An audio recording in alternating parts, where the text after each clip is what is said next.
Will dental blow flood stage late tomorrow? Here are the top stories.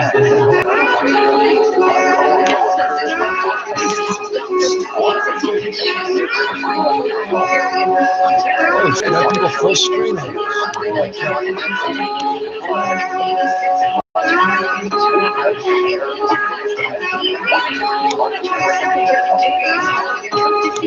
Look at the last of time breathe. Twin hammers look like the Siamese. Got that beam from the Japanese. French dough wave to remind them of mac and cheese. It is what it has to be. I'm killing up exactly me to have to sit. Rich and I swear what's up naturally. Like who was written for it. Like this is challenging. It's rich still American. Covers of masculine. Check if the motor broke. It's happening.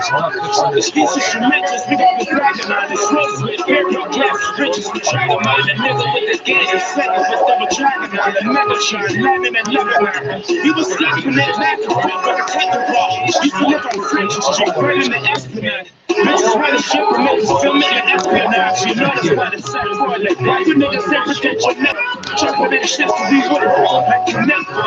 How did I get a full screen and now I can't?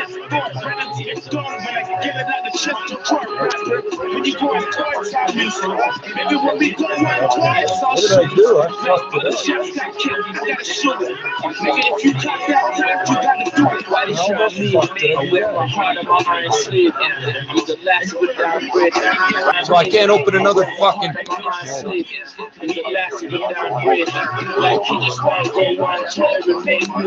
Oh, there it goes.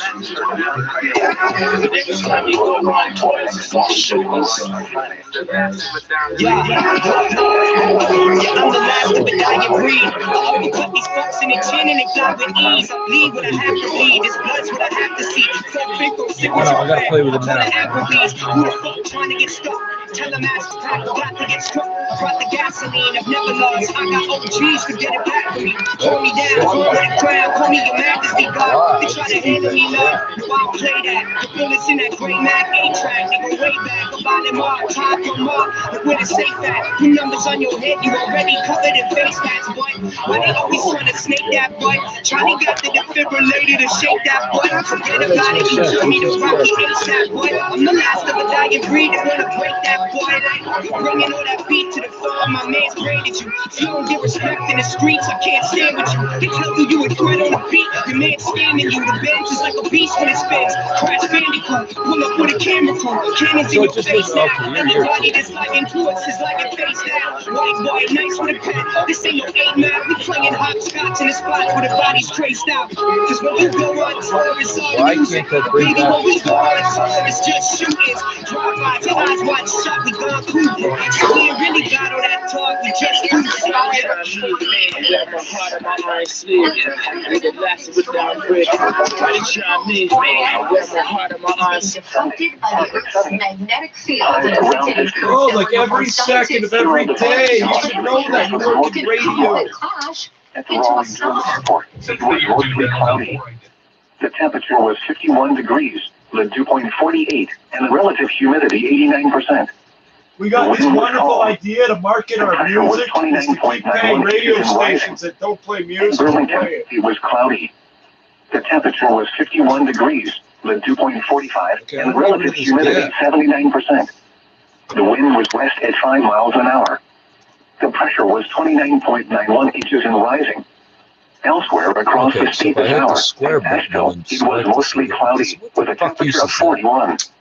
At Charlotte, it was mostly cloudy with a temperature of 56. In Greensboro, it was mostly cloudy with a temperature. In Roxborough, it was cloudy with a temperature of 46. At Lillington, it was mostly cloudy with a temperature of 57. At Lewisburg, it was cloudy with a temperature of 50. Oh, I could just leave this like this. Alright, okay. Where was it? The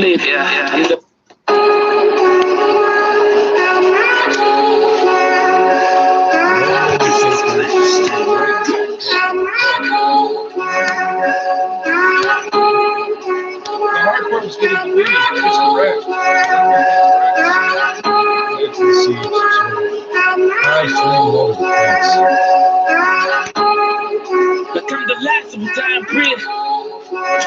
hammers look like the Siamese. I got that beam from the Japanese. My French girl waving a reminder me of mac and cheese. It is what it has to be. I'm killing out who's after me. They have to see me rich and I swear what's up financially. Like who we frontin' for? They flying like there's a trampoline. These bitches couldn't marry a guy. It was a Magdalene. My shack like a little bro with tag-along. It's these instrumentals we got with bragging on. It's roast with beer girl class riches with dragon on. The nigga with the gate and Sega with double dragon on. The Megatron, Lemon and Lebanon. He was flipping it back and forth like a tetraball. Used to live on French Street, right in the Esplanade. Bitches run the ship and make us film it like espionage. You know that's why it's set for like why you niggas say protect your neck for.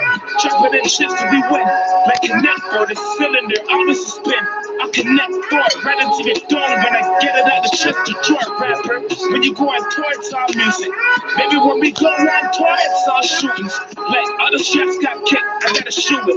Nigga, if you talk that talk, you gotta do it. Why they try me?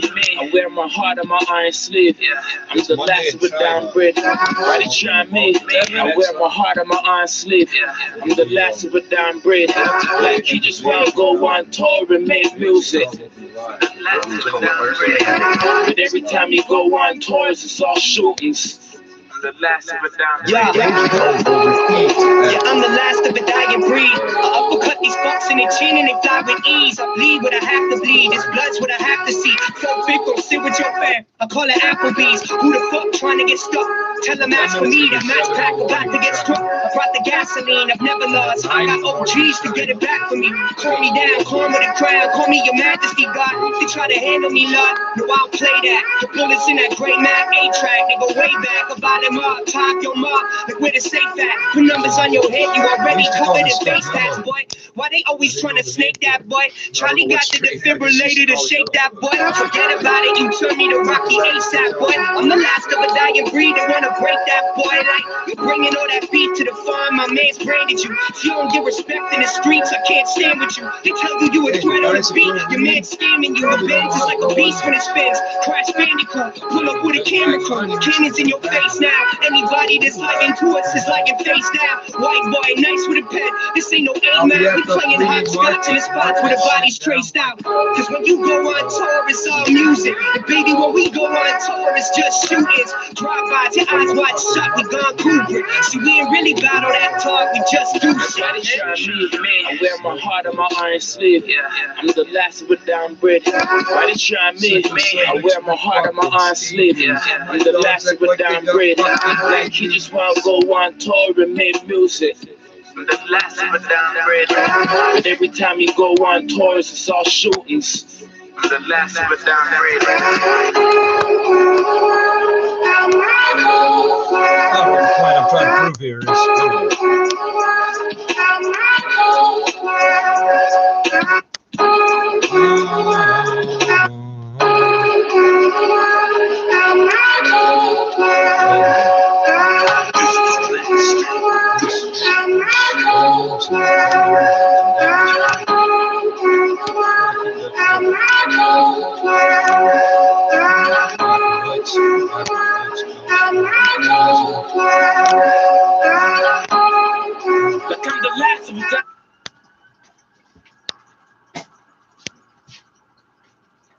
I see two cruisers moving through the intersection relatively slowly.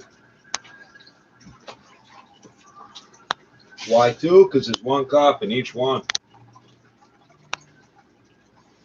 Oh, but that's interesting because that means with half the staff, they can keep the same number of cars, or with the same number of staff, they got twice as many. You know how many fucking vehicles these people have in their name? Our name, I guess, leased or whatever. Ford makes a shitload of money off that. The ambulances, some are Fords. I think most of the new ones are Chevy or GM or whatever. And then the military uses GM. I don't know why. Probably because it's. Twin hammers look like the Siamese. I got that beam from the Japanese. My French girl waving a reminder me of mac and cheese. It is what I have.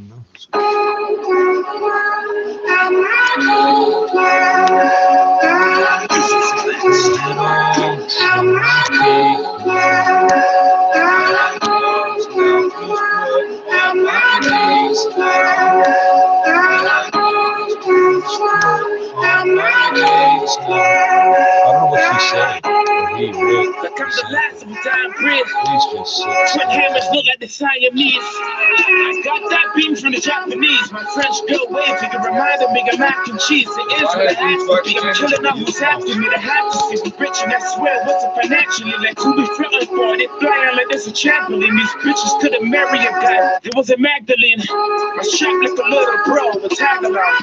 It's these instrumentals we got with bragging on. It's rose with beer rock class riches with dragon on. The nigga with the gate and Sega with double dragon on. The Megatron landing in Lebanon. We was slapping that back and forth on the tetherball. Used to live on French Street, right in the Esplanade. Bitches run the ship and make us film it like espionage. You know that's why they set for it. Like why you niggas in potential network? Chopping in shifts till we win. Like connect for the cylinder, always a spin. I connect for it right into your dome when I get it out the chest to Detroit rapper. When you go on tour, it's all music. Maybe when we go on tour, it's all shootings. Like other chefs got kicked, I gotta shoot it. Nigga, if you talk that talk, you gotta do it. Why they try me? I wear my heart on my iron sleeve. I'm the last of a down breed. Why they try me? I wear my heart on my iron sleeve. I'm the last of a down breed. Like he just wanna go on tour and make music. But every time you go on tours, it's all shootings. I'm the last of a dying breed. Yeah, I'm the last of a dying breed. I uppercut these fucks in the chin and they fly with ease. I bleed what I have to bleed. This blood's what I have to see. So big, go sit with your fam. I call it Applebee's. Who the fuck trying to get stuck? Tell them ask for me. That match pack about to get struck. I brought the gasoline. I've never lost. I got OGs to get it back for me. Call me down, calm with a crowd. Call me your majesty, God. They try to handle me, Lord. No, I'll play that. The bullets in that gray map A-track. They go way back. I buy them up, top your mark. Like where the safe at. Put numbers on your head. You already covered in face tats, boy. Why they always trying to snake that, boy? Charlie got the defibrillator to shake that, boy. Forget about it. You turn me to Rocky ASAP, boy. I'm the last of a dying breed. They wanna break that, boy. Like you're bringing all that beef to the farm. My man's branded you. If you don't get respect in the streets, I can't stand with you. They tell you you a threat on the beat. Your man's scamming you. The Benz is like a beast when it spins. Crash Bandicoot. Pull up with a camera crew. Cannons in your face now. Anybody that's liking to us is liking face down. White boy, nice with a pen. This ain't no 8 Mile. We playing hopscotch in the spots where the body's traced out. Cause when you go on tour, it's all music. And baby, when we go on tour, it's just shootings. Drive-bys, your eyes wide shut, we gone Kubrick. See, we ain't really about all that talk, we just do shit. I wear my heart on my iron sleeve. I'm the last of a down breed. Why they try me? I wear my heart on my iron sleeve. I'm the last of a down breed. Like he just wanna go on tour and make music. I'm the last of a down breed. But every time you go on tours, it's all shootings. I'm the last of a down breed.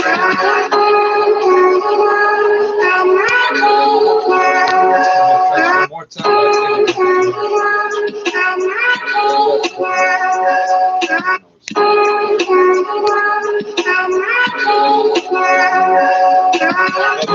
Luca allowed this existence.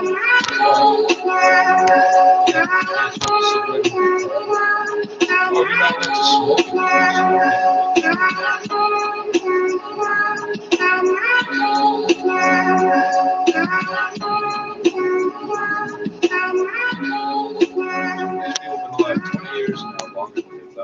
They're not allowed to smoke cigarettes or eat food they want.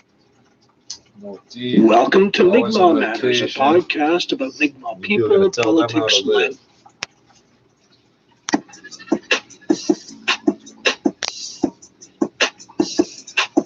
It worked. Maybe I could throw more pieces of weed on there. Let's get it.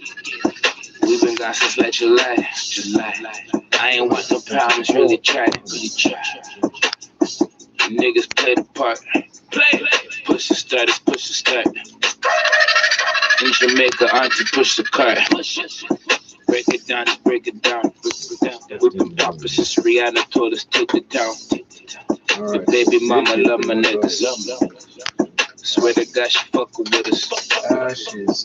Swear to God, it's nothing with us. The bitch block me, then they follow back. The virus don't If it was the Friday, I had to holler back.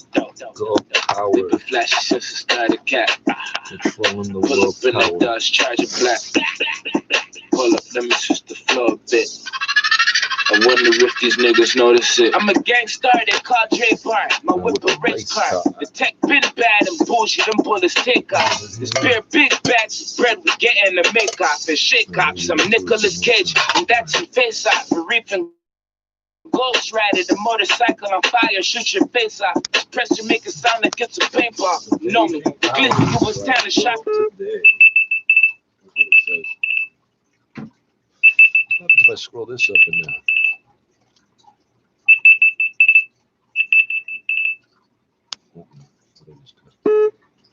Hey. What the fuck is going on? And my homies Jaco Hammer, Bananas, and Donkey Kong. Break it down. This ain't a So, Technology Development Company Limited. How many people?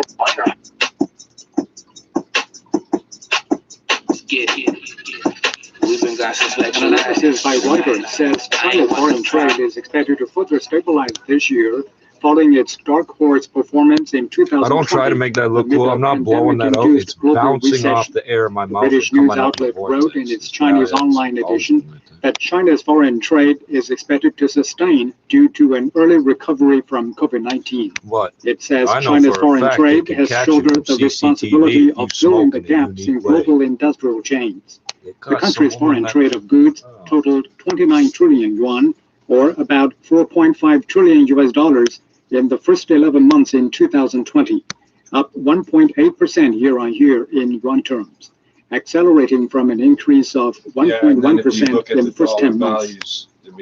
China's Mars probe Tianwen-1 has traveled more than 400 million kilometers by Sunday morning. The China National Space Administration says the probe is expected to enter Mars orbit next month. The administration also says the probe is in stable condition at a distance of around 130 million kilometers from Earth. So I could use Beijing has started administering COVID-19 vaccines among specific groups of people with higher infection risks.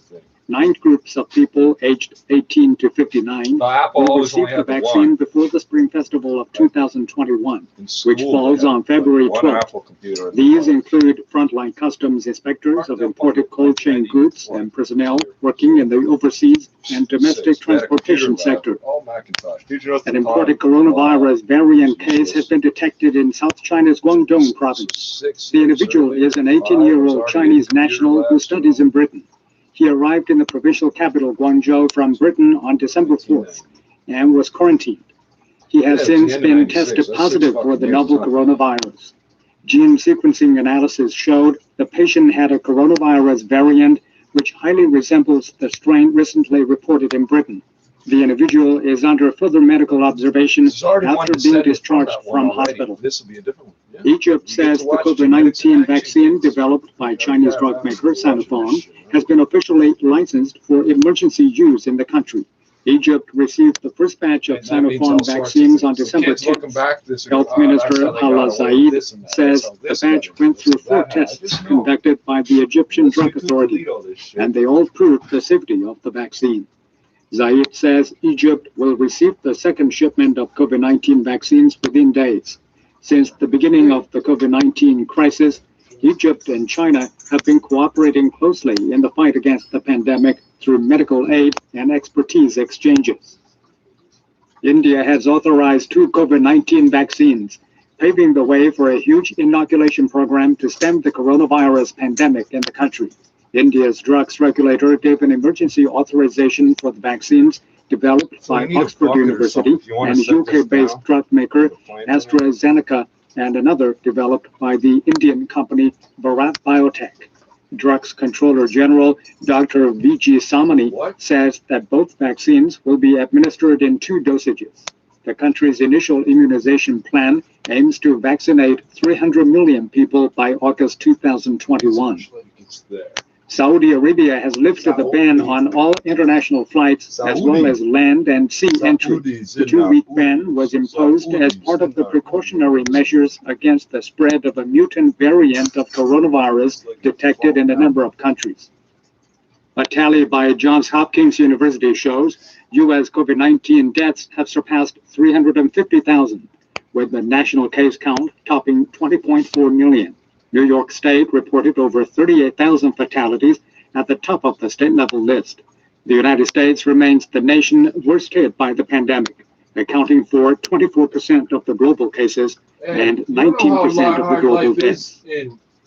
Los Angeles County, the most populous county in the United States, with more than 10 million residents, has hit a grim milestone of 800,000 confirmed COVID-19 cases in total.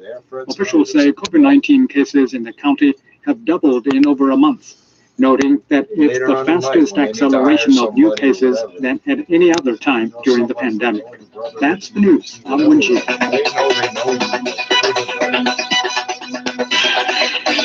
They know you can put up with some bull. Today, provide you with in-depth news and analysis. Turn the news story into figure. Bring you the news you want to know. Hello and welcome to World Today. I'm Zhao Ying.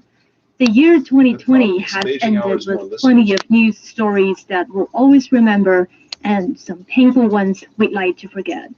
In today's program, we look back at what shaped the world in the past year and also look ahead to what could await us in 2021. Joining us today, Clifford Kirikov, Washington-based author and former senior professional staff member of the U.S. Senate Committee on Foreign Relations. Dick Biren, a visiting scholar at Sichuan Normal University from Deakin University in Australia. And also we have Ding Hun. He's CRI's current affairs editor and commentator. Welcome to you all and Happy New Year. Happy New Year. Happy New Year. As we look back on 2020, the year was really dominated by a virus and a staggering loss of life across the world. We now have a name for the disease, and it is COVID-19, and I will spell it COVID-19. CO stands for corona, as you know. VI stands for virus, D for disease, so COVID. That's why the O and the that I is Tedros Adhanom Ghebreyesus, Director General of the World Health Organization, at his daily media briefing on February 11th.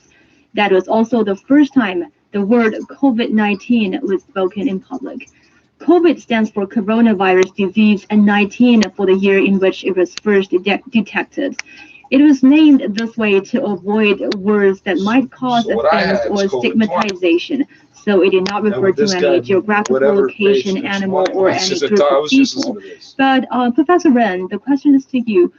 When you look back at what happened over the past year, have you got a feeling that the coronavirus stigma has actually never stopped? Well, it's been promoted at every step by those who have ulterior motives, namely, of course, Donald Trump. But look, the problem here is, of course, and I think we're going to talk about that at length, is that it was politicized almost from the very beginning.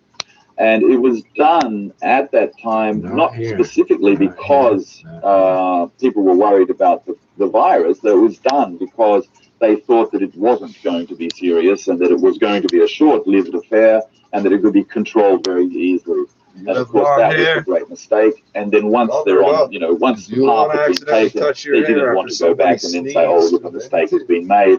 And of course, this politicization has just got worse and worse. Although I think that because China has been so successful, that has been rolled back somewhat, but it remains. And I suppose the thing that's happened just most recently was there was an English member of parliament who mentioned that that it was the China virus, etc. And now he's saying that the English Chinese flu, the fucking legal aid guy on the phone. That's not my lawyer. Should stop calling that the English virus. And so there's this kind of it's all right to call it that as long as it's somewhere else. But when it's at home, then it's a different story. And of course, that's what the virus was set up, to not name these sorts of things after specific geographic locations.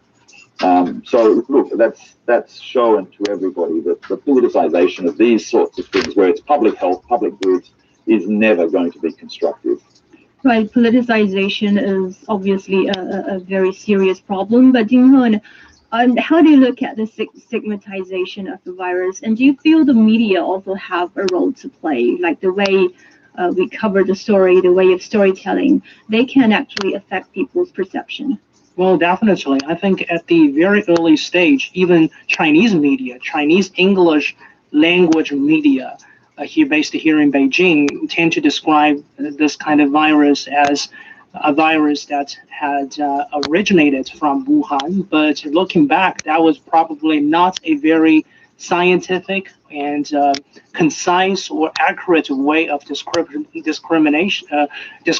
right? So I think in addition to this kind of political stigma that Dr. Digby Warren has talked about, I think there is really another layer of social stigma where people who have recovered from COVID-19 have continued to be shunned away by other people, socially isolated by other people. This kind of shunning, scientifically speaking, does not make any medical sense because people who have recovered are usually no longer infectious. But this kind of social stigma can actually contribute to the spread of the virus in that it can, drive people to hide their illness in order to avoid social discrimination. We have also seen discrimination against medical workers, doctors, and nurses.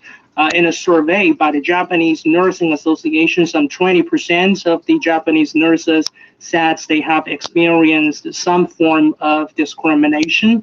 And another survey of more than 3,500 Americans and Canadians found 1/3 of the respondents reported that they had avoided healthcare workers due to the COVID-19. So I think we really have a long way to go to bid farewell to this kind of social and political stigma that we have been talking about. Right, and actually this is a new virus, so unavoidably there are lots of rumors and misinformation coming in. But Mr. Kirikov, from your perspective, what do you think is really behind such kind of stigma, and how does that harm our fighting against the virus? In the United States, of course, it was immediately jumped on by Trump and Pompeo and used as a propaganda kind of tool against China as part of the broader U.S., I guess you could say, China containment policy, or however you want to say it. Frankly, the issue of pandemic disease has been one, international pandemic disease has been one the U.S. intelligence community focused on for, I don't know, since the 1980s. And since then, there's been unclassified studies released to the public, to our politicians, to Congress, warning of various potentials for pandemic disease globally, and at the same time calling for increased international cooperation. So in terms of the professional people in the U.S. government, folks may get a bad impression from Pompeo and all those people, but from the professional folks in U.S. government, there is a recognition that this is a long-term problem. A new one can come up again in the future, etc. The good news on that is that President-elect Biden has an excellent chief of staff. He just appointed Ron Klain, and Ron was his national security advisor when he was vice president. But Klain is an expert on pandemic disease, and helped with Ebola and these other issues. So I think when President Biden takes office, you'll see a tone change in the U.S. government, and you'll also see immediately a constructive U.S. reaction to the domestic problem, and also increased international cooperation. So while the stigma issue, unfortunately, has plagued the U.S. Discourse or national discussion, I think that's going to change with Biden. Okay. I'd like to play another remark by the WHO chief at the same media briefing on February 11th. Let's take a listen. If we invest now in rational and evidence-based interventions, we have a realistic chance of stopping this outbreak. We have a window of opportunity.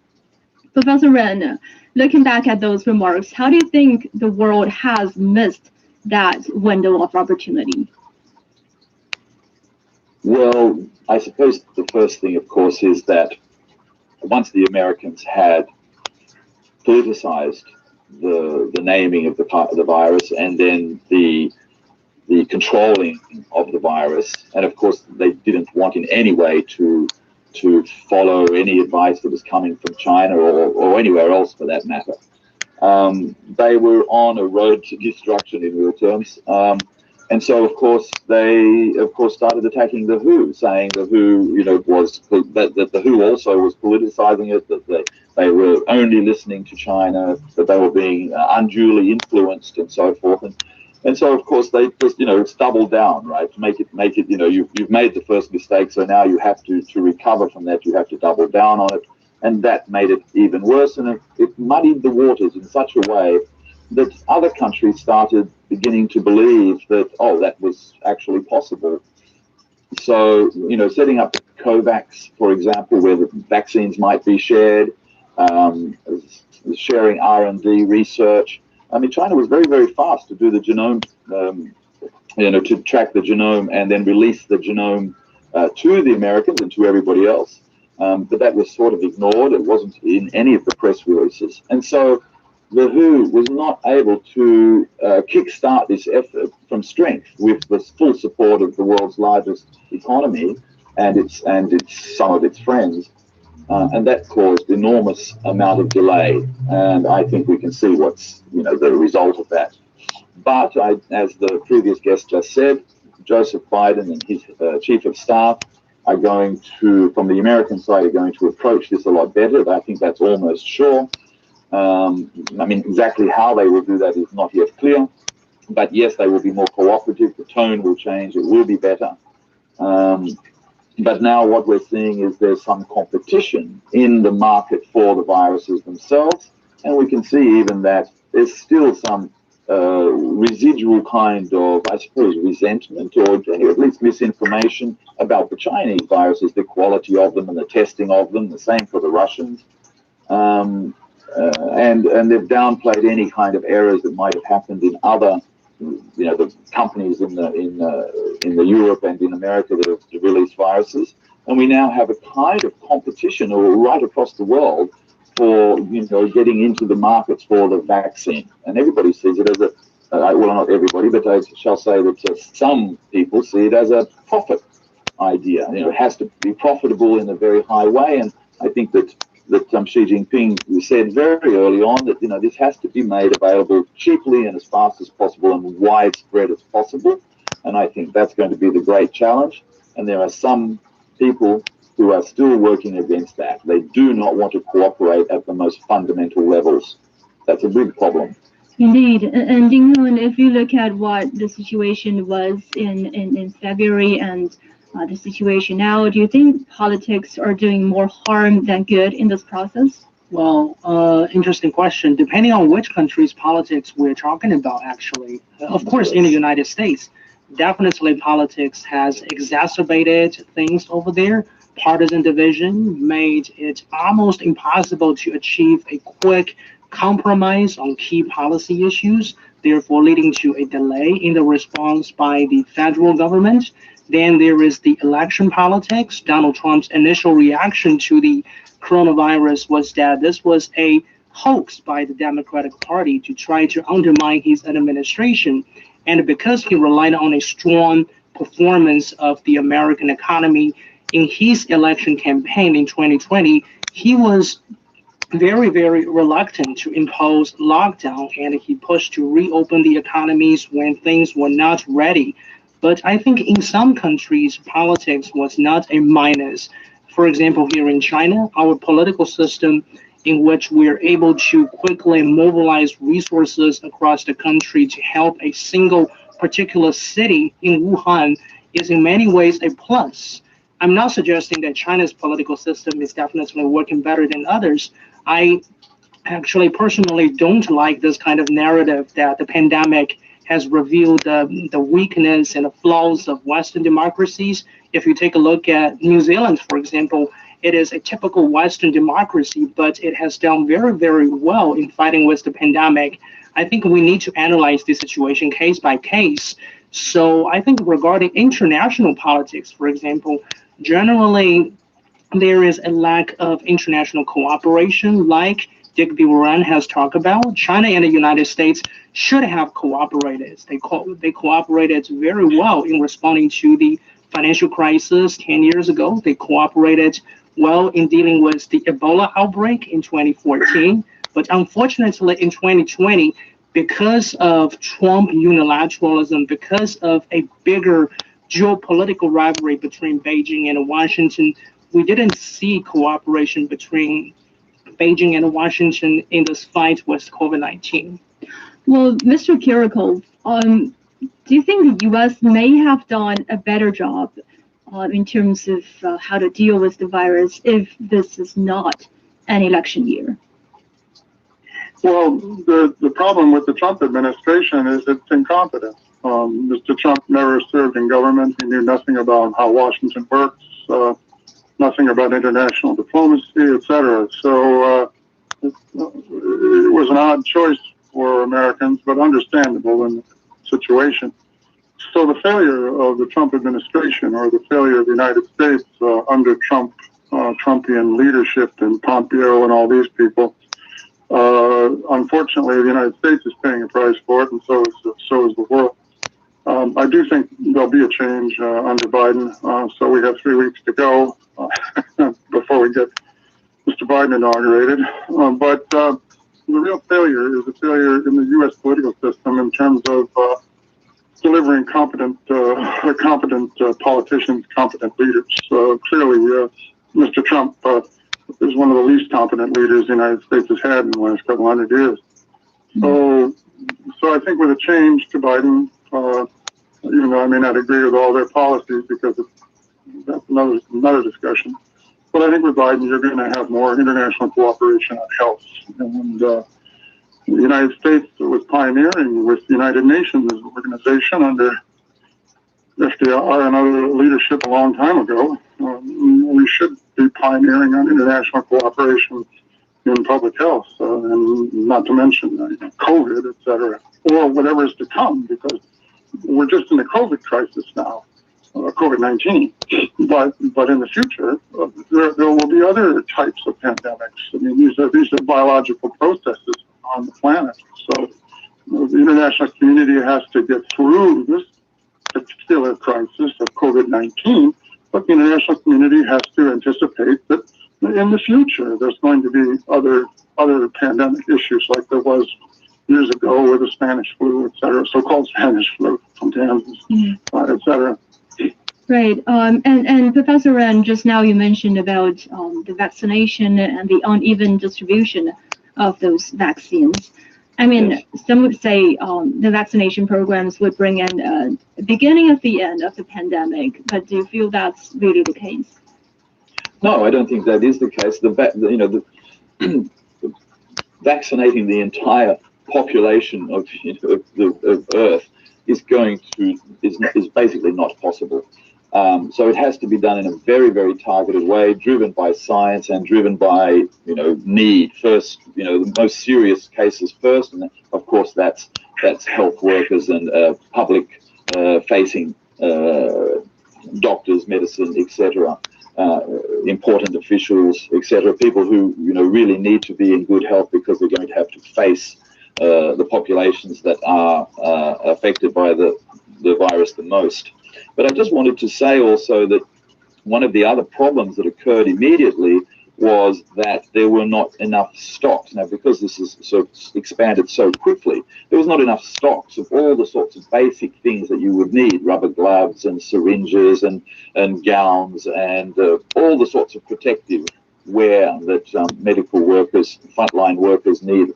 And in many ways, what happened was that some governments, instead of just saying, okay, let's get the supply chains worked out and do this together and cooperate, that also became a problem, as in the supply chains weren't operating in the UK, or they weren't operating in the US or in Australia.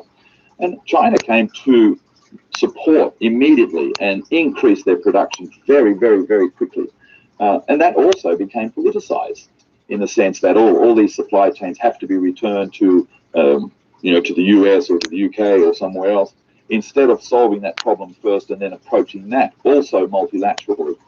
So there was a set of steps that were all taken in the negative way, not directly towards public health. And I think this also exacerbated the problem enormously. And so now we're going to see that with the vaccines as well. We're seeing competition between privately run companies that have their vaccines in, let's say, the US and the UK in particular, and with, say, China and Russia and so forth. And this can't be helpful. It's not helpful in any way. And that also, and so, we're going to wait another 3 weeks, and with the Christmas period in America, there may be another surge of cases in the States. So how is this going to be done? And we've seen already that that Pfizer is not able to get their supply chain running fast enough, and now they've overpromised, and now they're undersupplying. So all of these things could have been done a whole lot better if there was cooperation. So Biden, of course, is going to have to recognize that and reset that. But I think it's not going to happen very quickly. It's going to take months. And I mean 3 months to 6 months to get this worked out. And they're going to have to face these challenges about, being sort of nationalist about their vaccines, and really just try and get the supply to the place it's needed, and having that decided. And having the WHO not controlling this program is a major setback to make this happen. And so Biden is going to have to work very quickly to get the WHO back on side and give them the resources. They're critically underfunded for a start. Ding-Hun, China has pulled ahead in containing the virus, and the IMF estimated that China would be the only country with positive economic growth in 2020. What do you think that would mean for global trade and also for China's role in global market? Actually, in terms of global trade, I think the data I read from IMF actually shows that it's predicted by the IMF that global trade volume would fall by somewhere around 10% in 2020 due to this great lockdown recession, let's say. But in terms of China's trade with the outside world, with the recovery of the Chinese economy, like you mentioned, there has been a pretty strong rebound in terms of China's exports.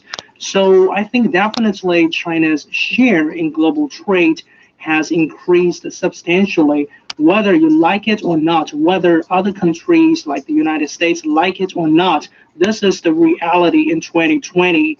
When China was hit hard by the virus during the first quarter, there was a lot of talk about, say, diversification of supply chains away from China to reduce over-reliance on Chinese manufacturing. But if you take a look at this issue from a whole year perspective, China's position as the world's factory actually further strengthened, because China was virtually the only major economy in the world where it is safe for manufacturers to produce.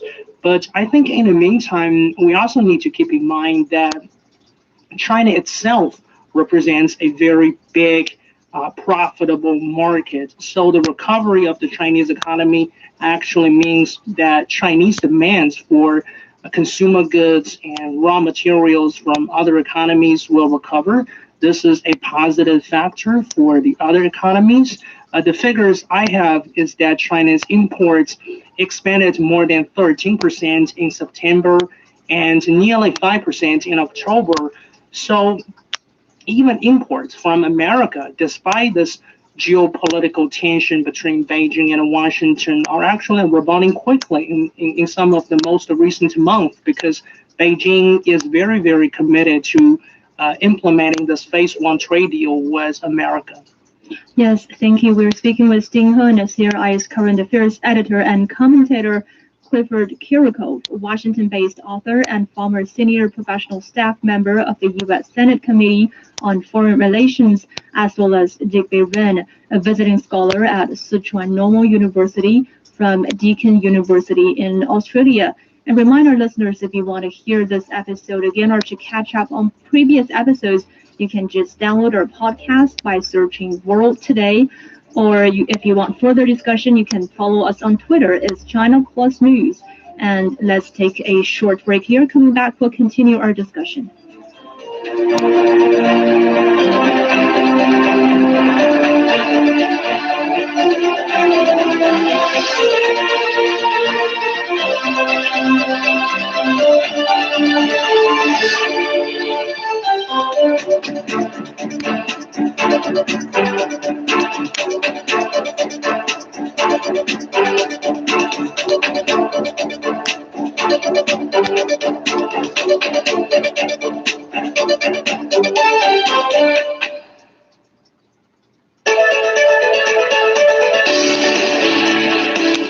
Hello, this is Michael Zhang.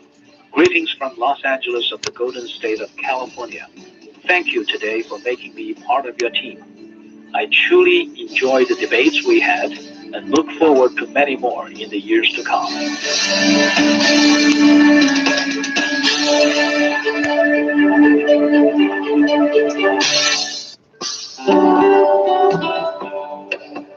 Hello, I'm Gloria Seed, First Secretary of the Embassy of Chile to China.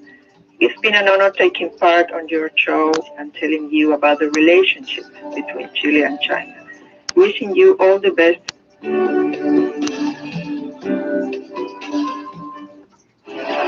In-depth analysis, valuable insights, expert views, presented by an award-winning team. Today, keeping you well-informed, up-to-date, and ahead of the news.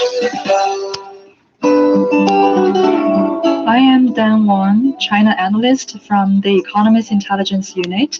Today is a very fun program. It is a place you hear interesting people discuss global events, social trends, and what is happening in China and in the rest of the world.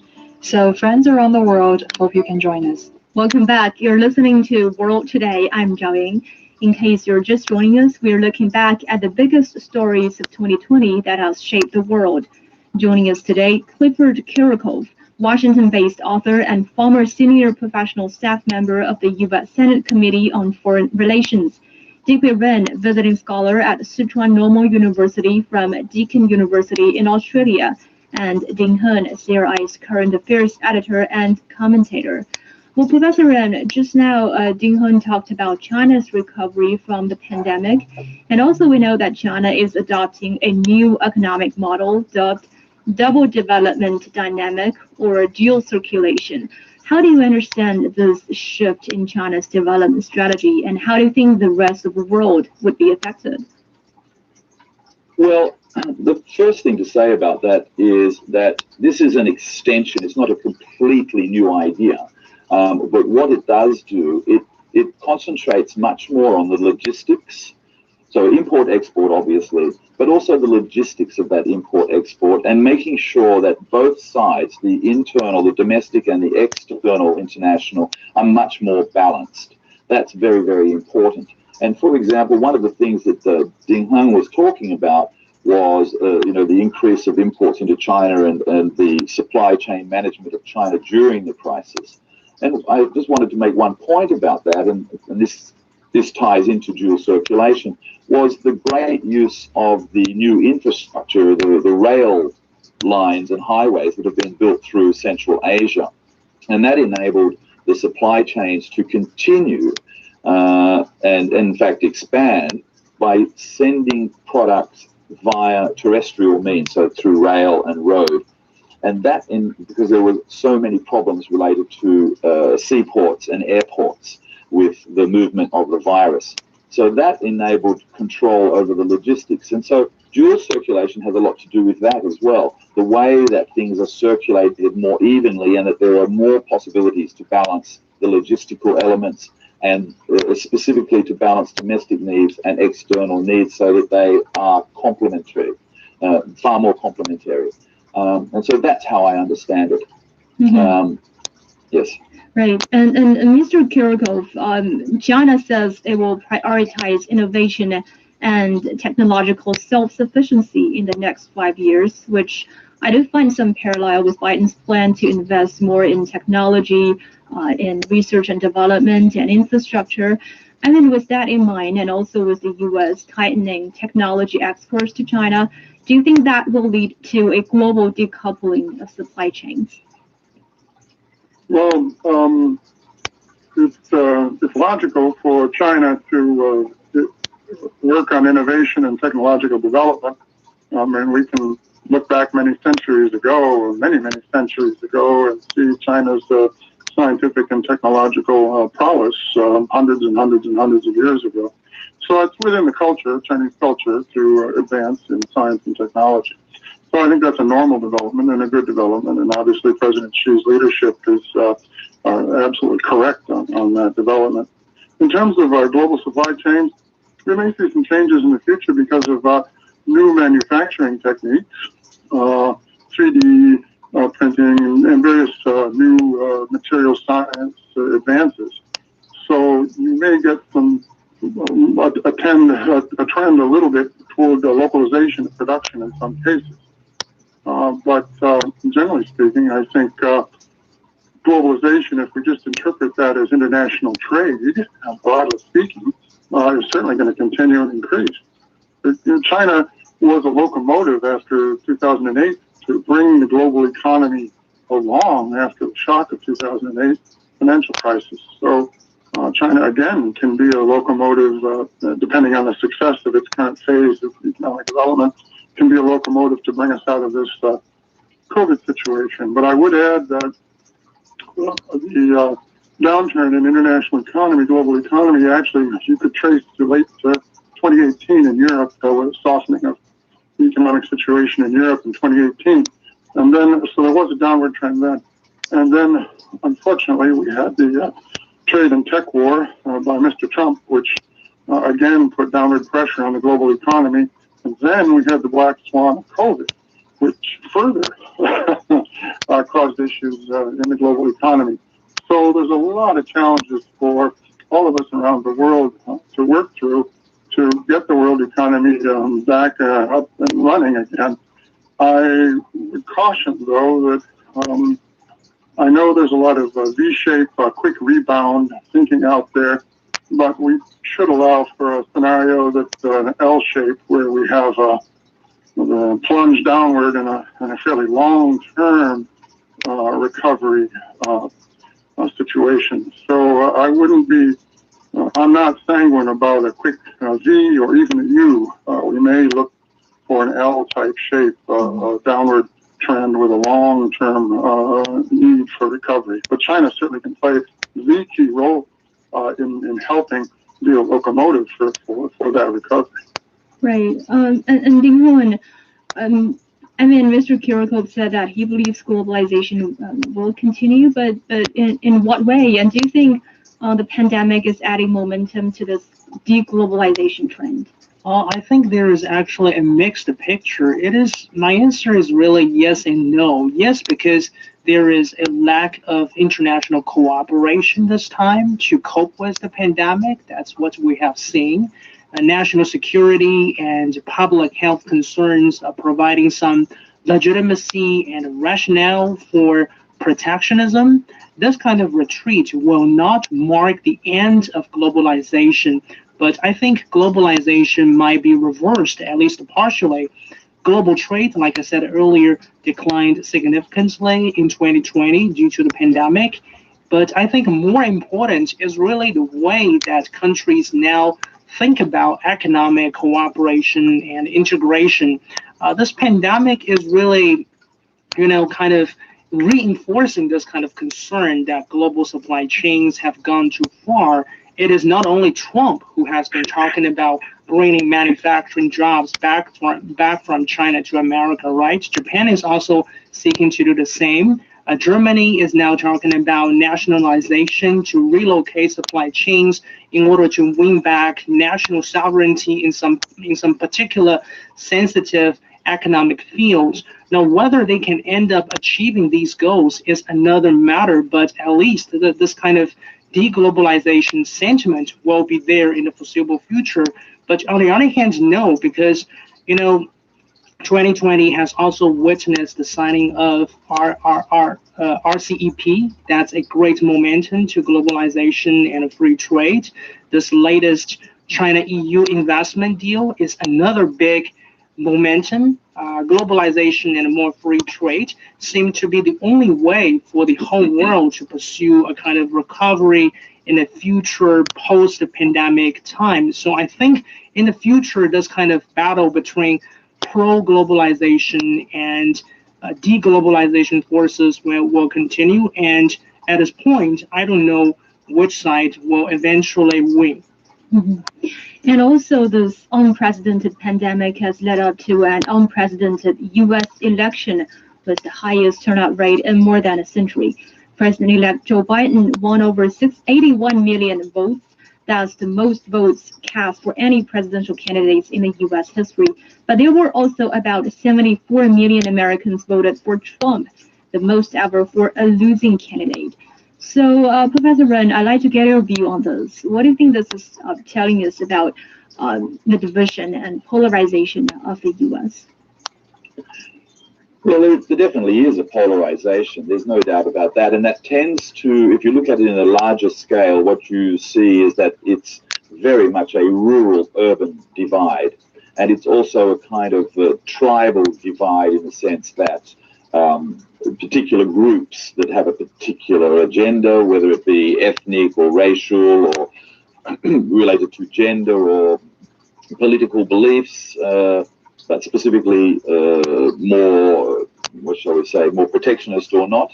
But it's interesting to note, of course, that the Republicans in America have always been historically the party of protectionism and tariffs. I mean, that's historically they've been doing that since at least the 1890s.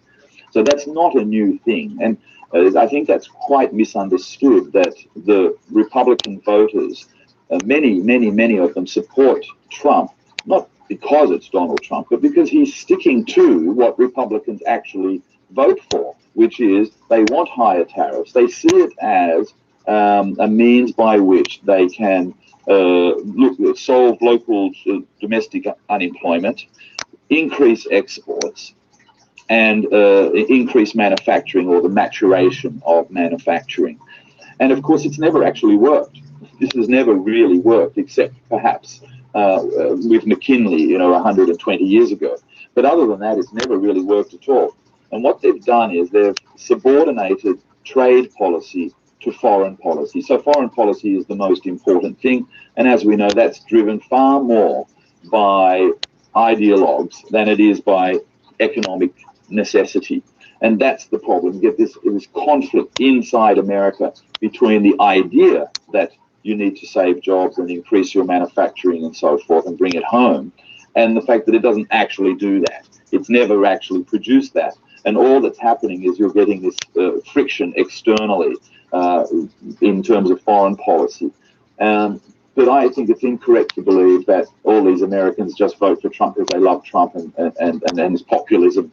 I think that's not necessarily true. I think a very large proportion of these voters are really sticking to the idea that that's what Republicans do, and they support that.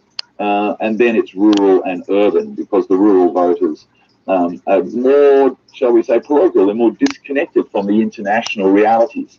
And so they don't really see the effects. And I think this is one of the great problems in America, is that there's so little known by the local populations about the real effects of policy.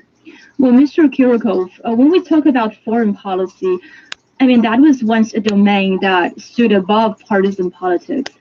But in today's hyper-polarized political environment, do you feel that people's opinions on foreign affairs are also increasingly linked with their political parties?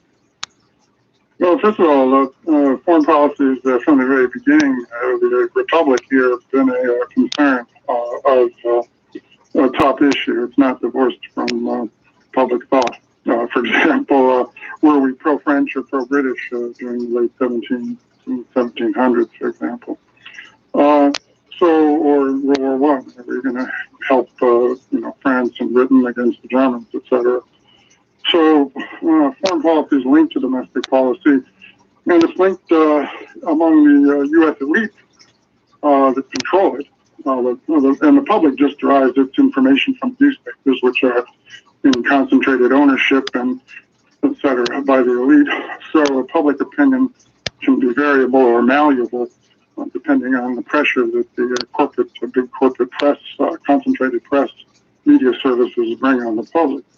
In terms of foreign policy, generally speaking, since Woodrow Wilson or a little bit beyond that, but generally speaking, U.S. foreign policy in 1900s and early 20s and now is driven by what we could call imperialism. I mean, it's driven by global economic objectives that are geopolitical, that relate to policies of hegemony, unilateralism, et cetera, et cetera. So it's the foreign policy of the imperial foreign policy of the United States, like the ancient Romans or the British Empire or any of the empires that we've seen in the past. The imperial policy is of course, fundamentally economic. Mm-hmm. And so therefore, I don't see that changing under Biden or any other president for some time to come. In terms of the protectionism and free trade, that's all, again, an element of economic warfare and an element of national strategy and geopolitics. So you have to, again, look at the politics, the geopolitics, national strategy, and maybe leave aside some of the ivory tower economists in some university somewhere with their models of free trade or their models of protectionism. Mm-hmm. Right, and also, in the U.S., another big moment that defined the year 2020, the Black Lives Matter movement that advocates for the end of violence against African Americans.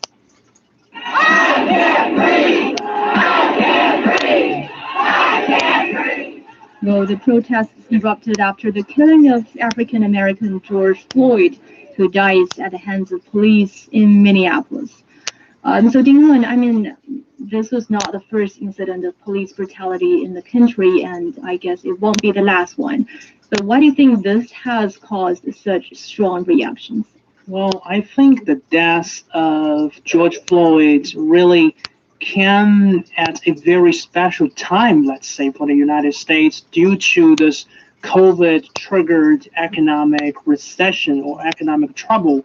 By then, I guess it was an incident that happened in late May, right? Some 40 million Americans had lost their jobs due to lockdown and economic recession, and a significant portion of those people had less than $400 in savings. So I think this is actually pointing to a pretty serious economic and social phenomenon in the United States. I think one feature of the American style or the American economic and social system is that this particular system is very good at creating wealth and creating job opportunities when the economy is doing well, when the economy is performing well. But during the economic downturn circles, it is not good at maintaining job security particularly for the lower social class people. So I think a combination of economic frustration because of the COVID-triggered recession and a perceived police brutality against the African Americans have combined to lead to these strong protests and strong reaction from average people. I would argue those protests were really a kind of rebel or rebellion against injustice in America. It is unequal in terms of wealth distribution and social security. There is a lot of talk about the problems of capitalism in the United States. It is also unfair in terms of racial relations, in terms of how police officers treat Black people. So, Professor Ren, when you look back at that moment, do you feel it has led to any real changes in the country, in its system? No, I don't think there are any real changes. I think that is going to be an ongoing problem in America. It's been historically true, of course, for all black people in America that they have always been disadvantaged in some way. Access to land, access to jobs, access to education, so forth and so on. And I don't think this is going to stop anytime soon. There has to be fundamental changes, and to get a fundamental change in America means that both political parties will have to work together towards that. And at the end of the day, it comes down to education, it comes down to the placement of the localities of populations as well. I mean, they're very concentrated. You know, it's not as if there's a very even distribution of blacks right across the nation. They tend to be concentrated in certain areas, and so the movement is stronger in some places than others. And I think a large proportion of this movement has been residual resentment. It's not just this action. It's so residual. It's through it's generational. I can hear the water. I can't hear these fucking speakers. Yes, it's going to continue for a long time. This is one of the big fundamental problems with the American model. How they're going to you call them flats? No, those are apartments, bro. But it's going to have to be addressed. Don't call it but in a very fundamental and whole of society, whole of government way. And I can't see that happening anytime soon. Thank you, J.P. Ren, a visiting scholar at Sichuan Normal University from Deakin University in Australia. Ding Hun, CRI's current affairs editor and commentator, Clifford Kirikov, Washington-based author and former senior professional staff member of the U.S. Senate Committee on Foreign Relations. And before we go, here's a New Year address from the President of China Media Group, Chen Hanxiong. 亲爱的朋友，令人憧憬的2021年正扑面而来。 Dear friends, the year 2021 is filled with new hopes and aspirations. This new year is also the year of the ox in the Chinese lunar calendar. The ox, one of the first animals to be domesticated, played a huge role in agricultural civilization. What's ABs? Is that like in the eyes of the Chinese people, oxen are hardy and strong. Here in Beijing, I wish you a happy and healthy new year. Can we go back to you? Oh, wait, I'll be... 2020 was a different year. They brought many difficulties and hardships to this world. A sudden outbreak of COVID-19 hit the human community. Under the command of Chinese President Xi Jinping, China has made great achievements in epidemic prevention and control through the painstaking efforts of the whole nation. China also became the only major economy in the world to show positive growth in the past year.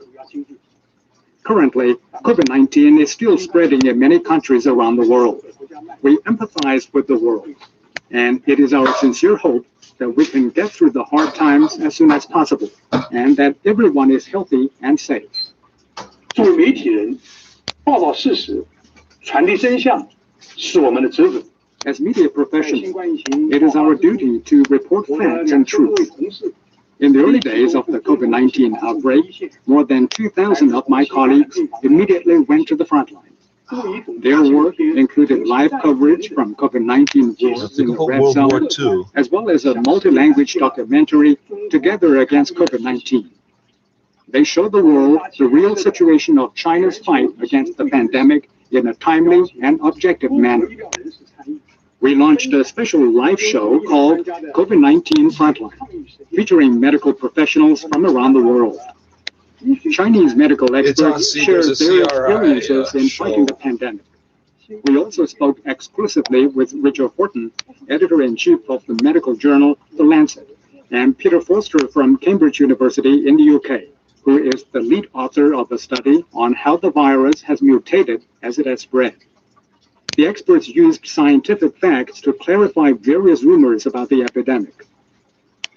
刚刚过去的2020年，人间真情依然在。 The past year has seen touching moments and heartwarming stories. 900 years ago, Zhang Zai, a Chinese philosopher from the northern Song dynasty, had a famous saying: The meaning of the saying is that sadness and poverty can temper people's will to help them succeed. Interesting times. That is applicable not only to individuals, but also to nations. Though facing hardships, we have witnessed love and kindness and gained a deeper understanding of the true meaning of a community with a shared future for mankind. Through this pandemic, we have come to realize that only by cooperation can mankind overcome common challenges. 新冠疫情阻挡了我们面对面的交流，却让我们的心。 Although the pandemic has hindered face-to-face communication, it has also brought us closer. During the past year, I have exchanged nearly 300 letters with ambassadors from different countries and representatives from international media outlets, including the All Russia State Television and Radio Broadcasting Company, the Russian Gazette, BBC, CNN, the Associated Press, Reuters, Agence France Presse, NHK, Radio Television Italiana, and the European Broadcasting Union. We have exchanged our greetings, advocated for more commitments, and deepened consensus. China Media Group has discussed cooperation opportunities and the fight against COVID-19 with over 100 media organizations from European and Latin American countries through cloud forums. We have also established cooperation platforms with multiple media outlets and co-produced programs such as Track of History, China's Greatest Treasures, and other projects which have provided humanistic care and support to people during the pandemic. 如同疫情，贫困也是人类社会的顽疾。 Just like COVID-19, poverty has long been a disease in human history that needs to be cured. Chinese President Xi Jinping has said, eliminating poverty has been the dream of mankind since ancient times. It is the fundamental right of all peoples to pursue a happy life. In 2020, China reached its goal of eradicating absolute poverty nationwide. After 8 years of hard work, as many as 100 million people have been lifted out of extreme poverty. China has made history in poverty eradication efforts. To mark the milestone, we released the multilingual documentary Voices from the Frontline, China's War on Poverty. It is a joint production between China and the United States. We also launched a series of special programs, such as the Global Action Initiative, Poverty Alleviation. We want to share China's experiences with the world by introducing its efforts for the country's less developed areas. 在履行媒体职能的同时，我们继续以打造国际一流新型主流媒体为目标。 While fulfilling our role as the media, we continue to work toward building a world-class mainstream and multimedia platform. We have used 5G plus 4K and 8K plus AI technology in our broadcasts of major scientific expeditions, such as China's Chang'e 5 lunar mission and the Fendoja submersible's deep-sea exploration. At the 3rd China International Import Expo, we live-streamed shopping events, which opened a new channel for many European products entering the Chinese market. 我始终认为，真相是媒体的生命。 I have always believed truth is the essence of the media. Its responsibilities and quality are reflected by reliable news and authoritative information. Regrettably, when reporting China's story, whether on pandemic prevention and control or news on Hong Kong and Xinjiang, some media outlets replace justice with prejudice and spread rumors instead of facts. We have responded in a timely manner and disclosed facts. We may differ in opinions, but there is only one truth. I hope in the coming year, we all fulfill our responsibility of revealing more facts. There's a famous saying in Europe that a just man has many friends. 在新的一年里，中央广播电视总台将继续履行国际主流媒体的责任。 In the new year, China Media Group will continue to fulfill its responsibilities as a global media platform, adhering to an objective and fair position, spreading truth, being the voice of justice, and sharing the beauty of civilization to the world. 2021年是中国共产党建党100周年。 2021 marks the 100th anniversary of the founding of the Communist Party of China. 100 years ago, The party was established with only 13 members. Today, we have more than 90 million members, leading China to a peaceful rise. So, what is the success code of the Communist Party of China? And why have 1.4 billion Chinese people chosen to support this century-old party? This will be the focus of our news reports in the new year. We will uphold the professional spirit of pursuing excellence while introducing China with comprehensive and objective reports and providing our audience with more high-quality programs. The New Year's sun shines brightly. May the Chinese Year of the Ox bring you good luck. I wish you all the best. And that's all the time we have for this edition of World Today. To listen to this episode again or to catch up on previous episodes, you can download our podcast by searching World Today. For further discussion, please follow us on Twitter. It's China Plus News. I'm Zhao Ying. Thank you so much for listening and Happy New Year. I don't know how their player works. If you can just go to the website and play the playlist for old episodes. Well, I like doing it this is a dumb device. They don't have to download it. This is radio. It's the internet version of radio. You're listening to China Plus Radio, connecting you with China and the world. The default user is always 50.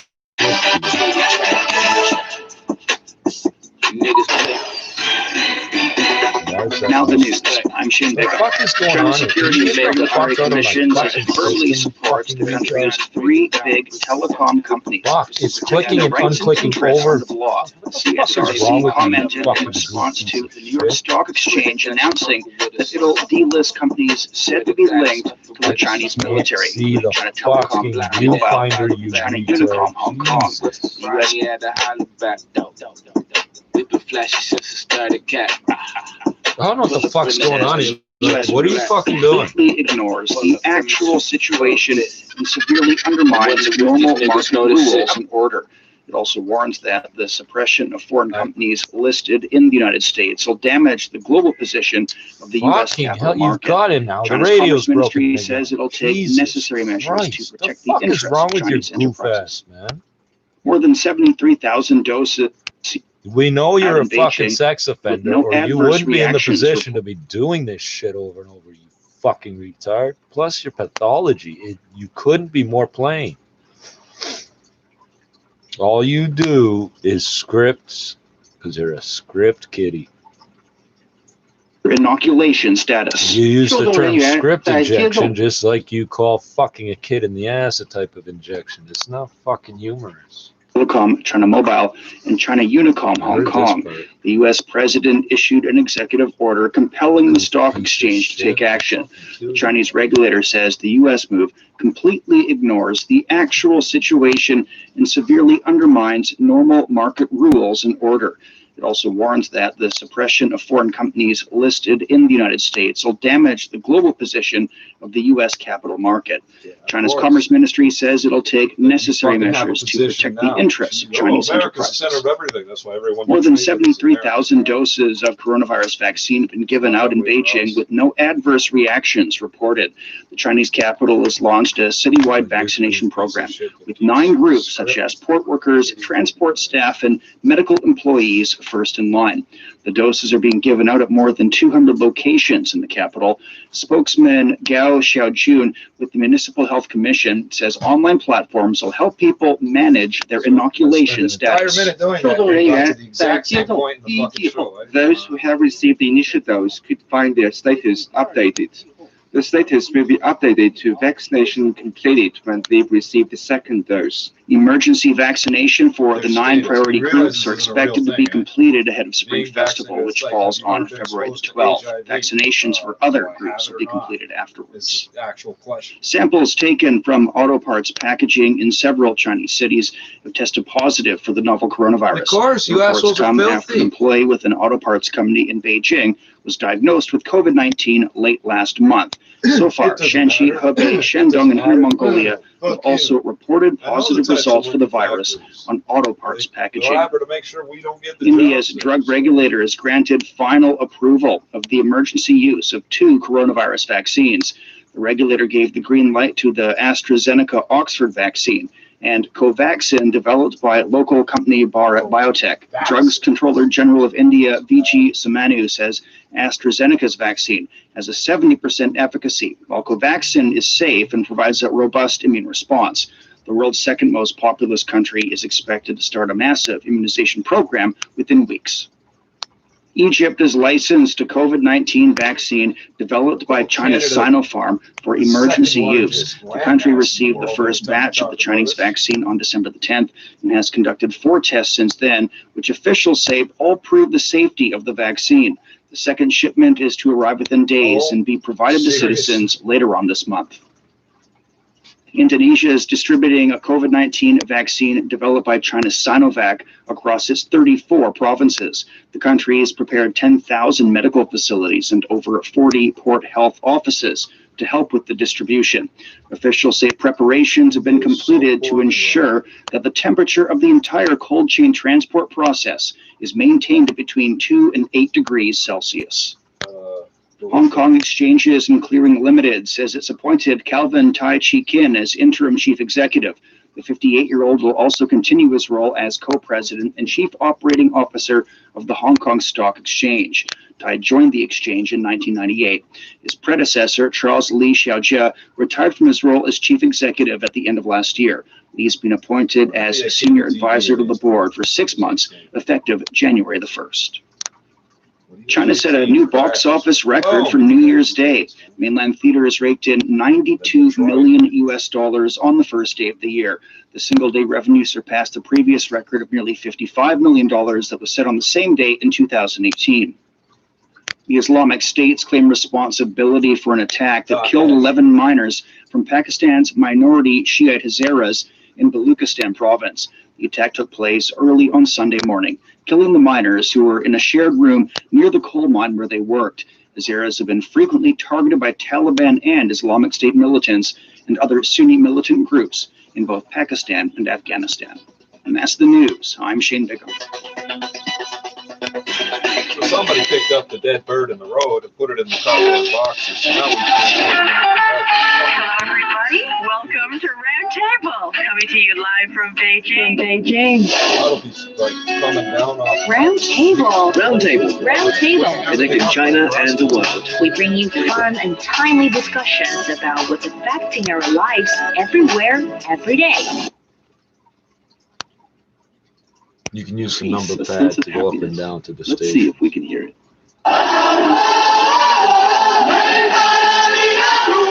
Listen.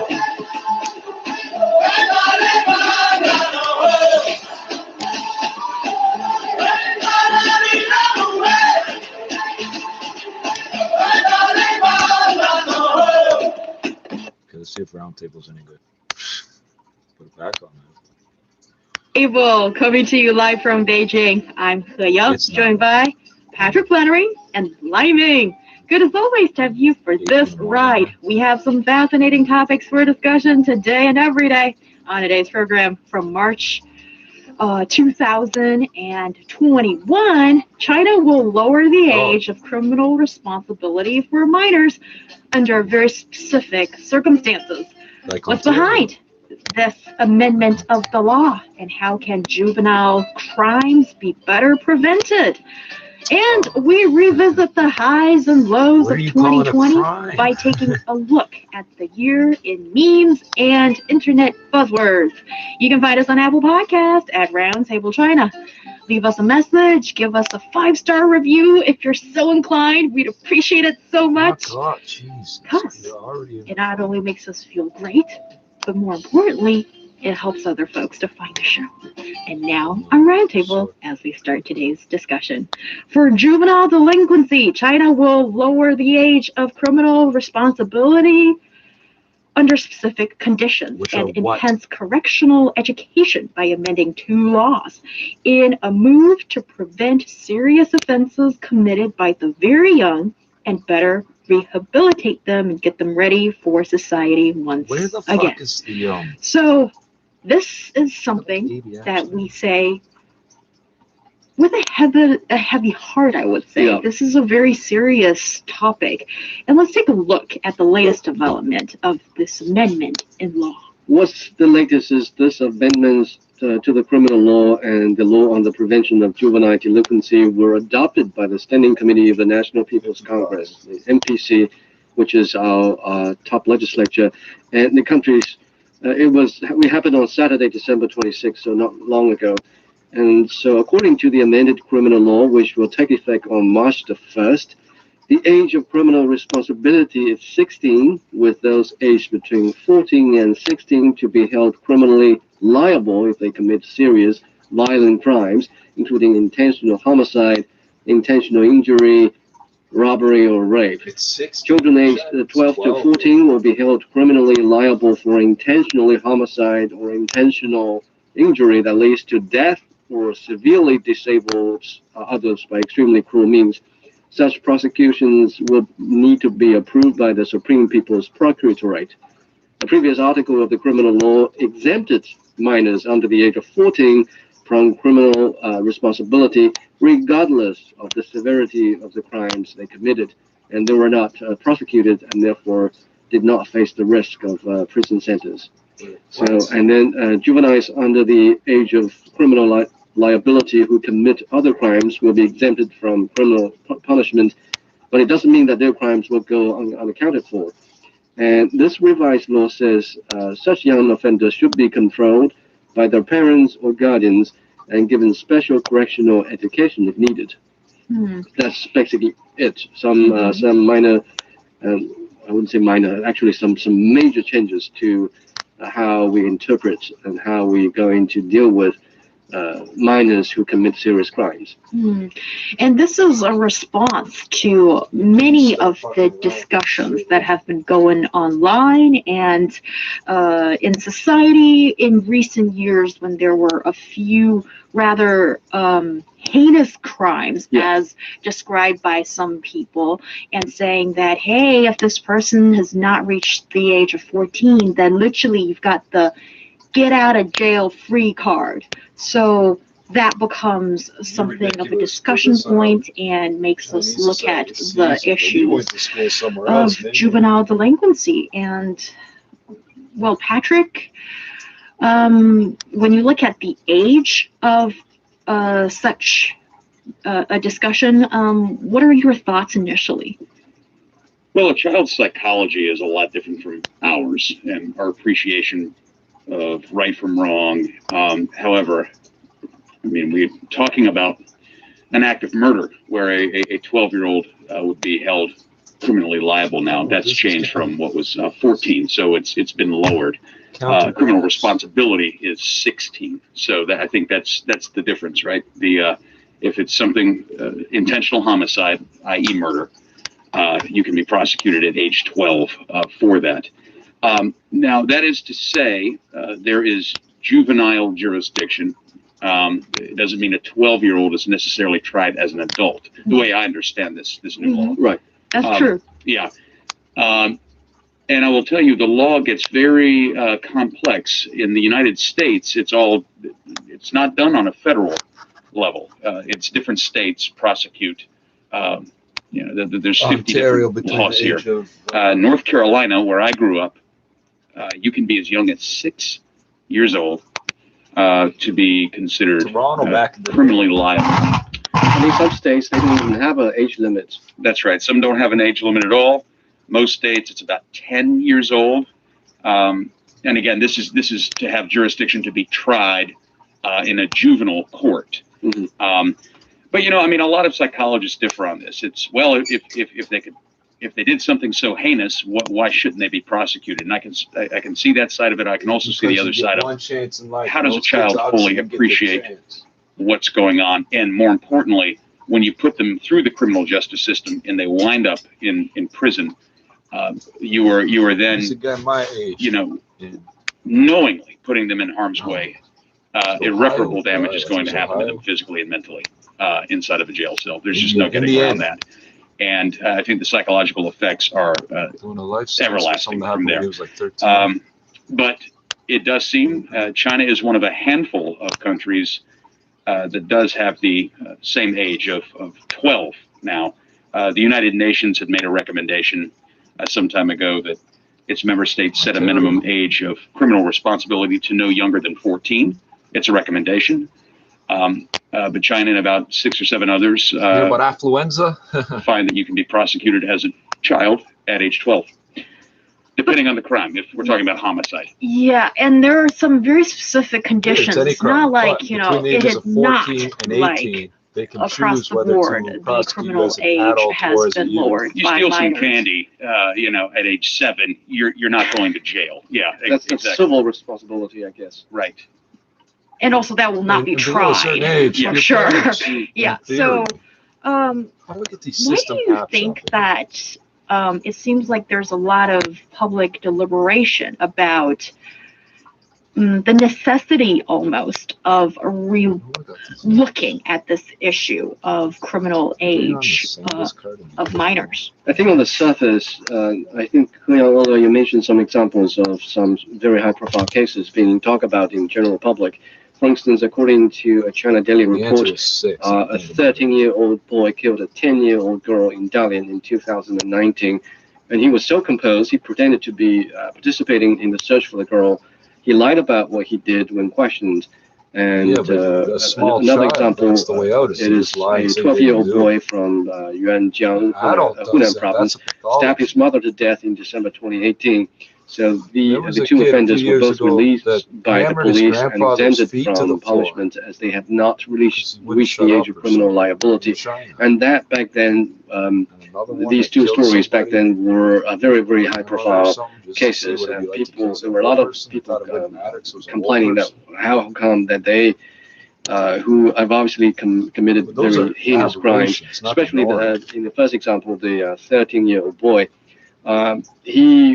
I guess, according to the news stories, he was pretty much mature about the height of an adult and also the body weight and strength, and therefore, and for him to really go after a young girl, barely the age of 10, that looked very bad in the eyes of the general public, and people just couldn't stand the fact that he was let go.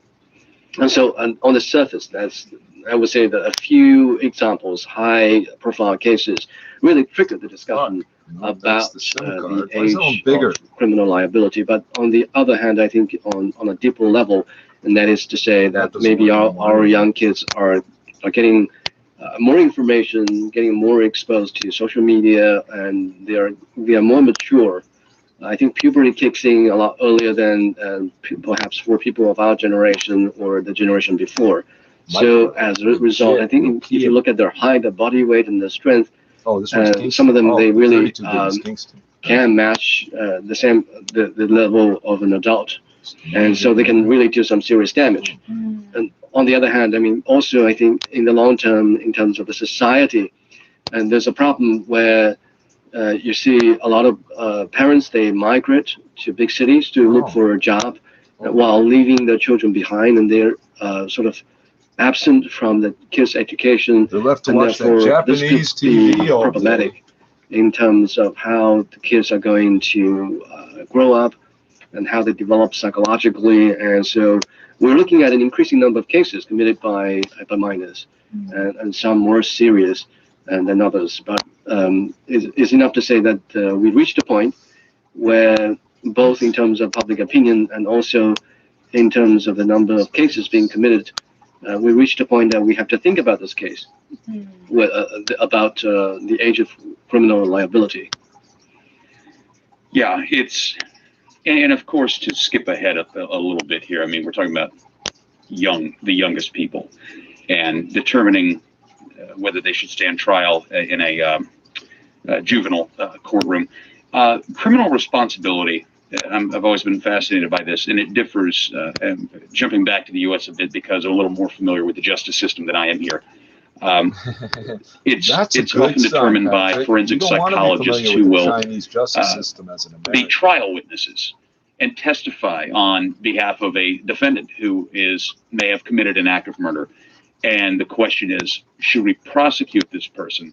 Was this person criminally responsible based on, could he or she tell right from wrong, appreciate the wrongfulness of their conduct, and so on? And often that's what boils down to, goes to a jury to decide whether somebody could do that. I'm going off topic a little bit here just to try to give a little context into the most serious of the crimes. Like, is somebody, especially, how do we look at the psychology of a child? This is how we handle adults.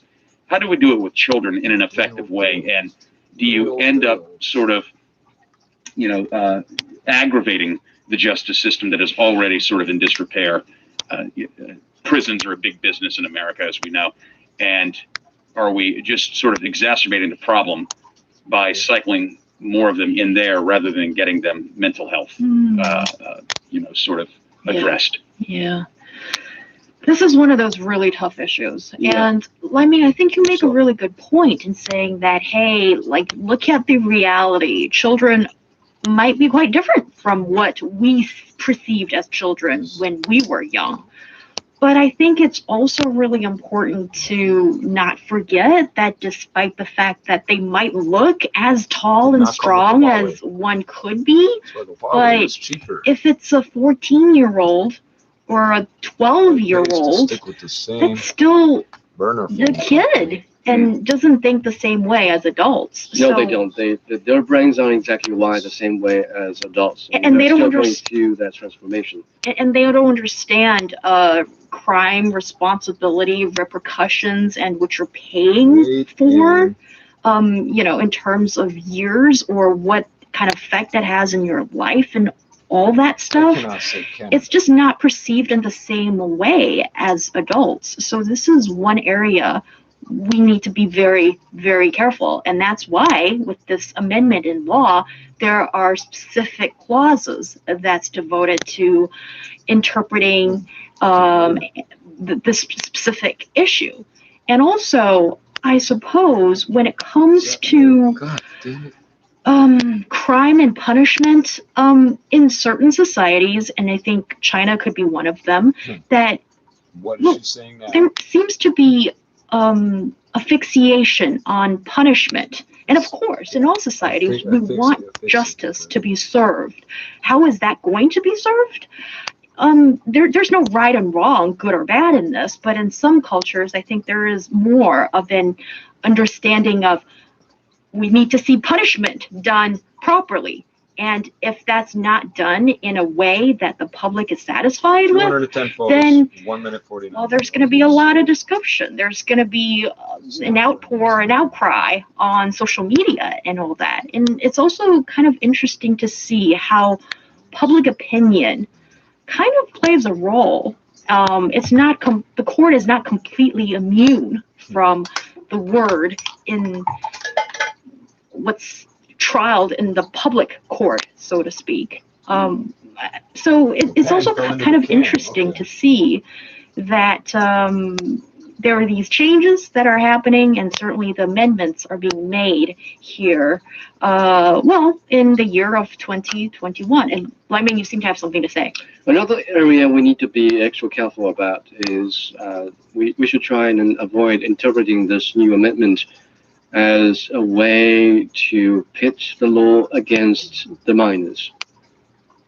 Yes, we are lowering the minimum age for criminal liability, but then again, we are also acknowledging that minors, especially those young people, they are, like I said earlier, not wired in the brains as adults.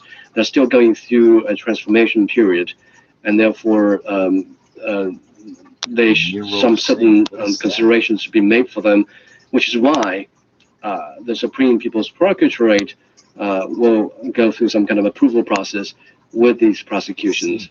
What I'm saying is this amendment is not only targeting juveniles, minors, but also, I mean, laws are essentially a form of deterrent, and it's in case when minors are perhaps too young to realize their criminal liability, it is the guardians, the parents, whoever is watching over them, it's their responsibility.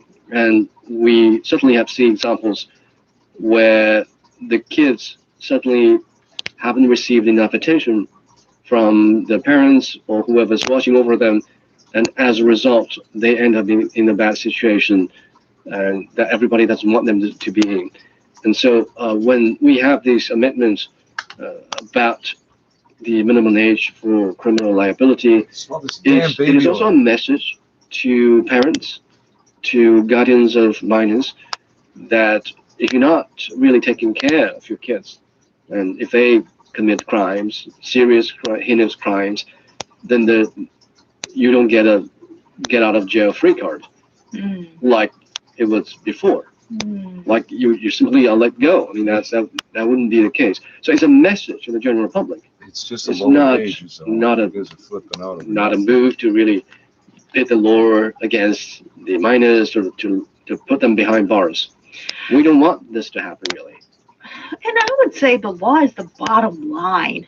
It is the worst case scenario when punishment needs to happen. It's certainly is not setting the bars high, in my opinion. So I see what you're saying, Lai Ming. And when we discuss the law, it's almost like, this is the last safety net, so to speak, that can be imposed. So when we talk about the crime I believe it's some condensation of such young people, it's important to sort of understand that we're not saying that the broken should be punished, and that July is 22nd, it is 2013, more about really?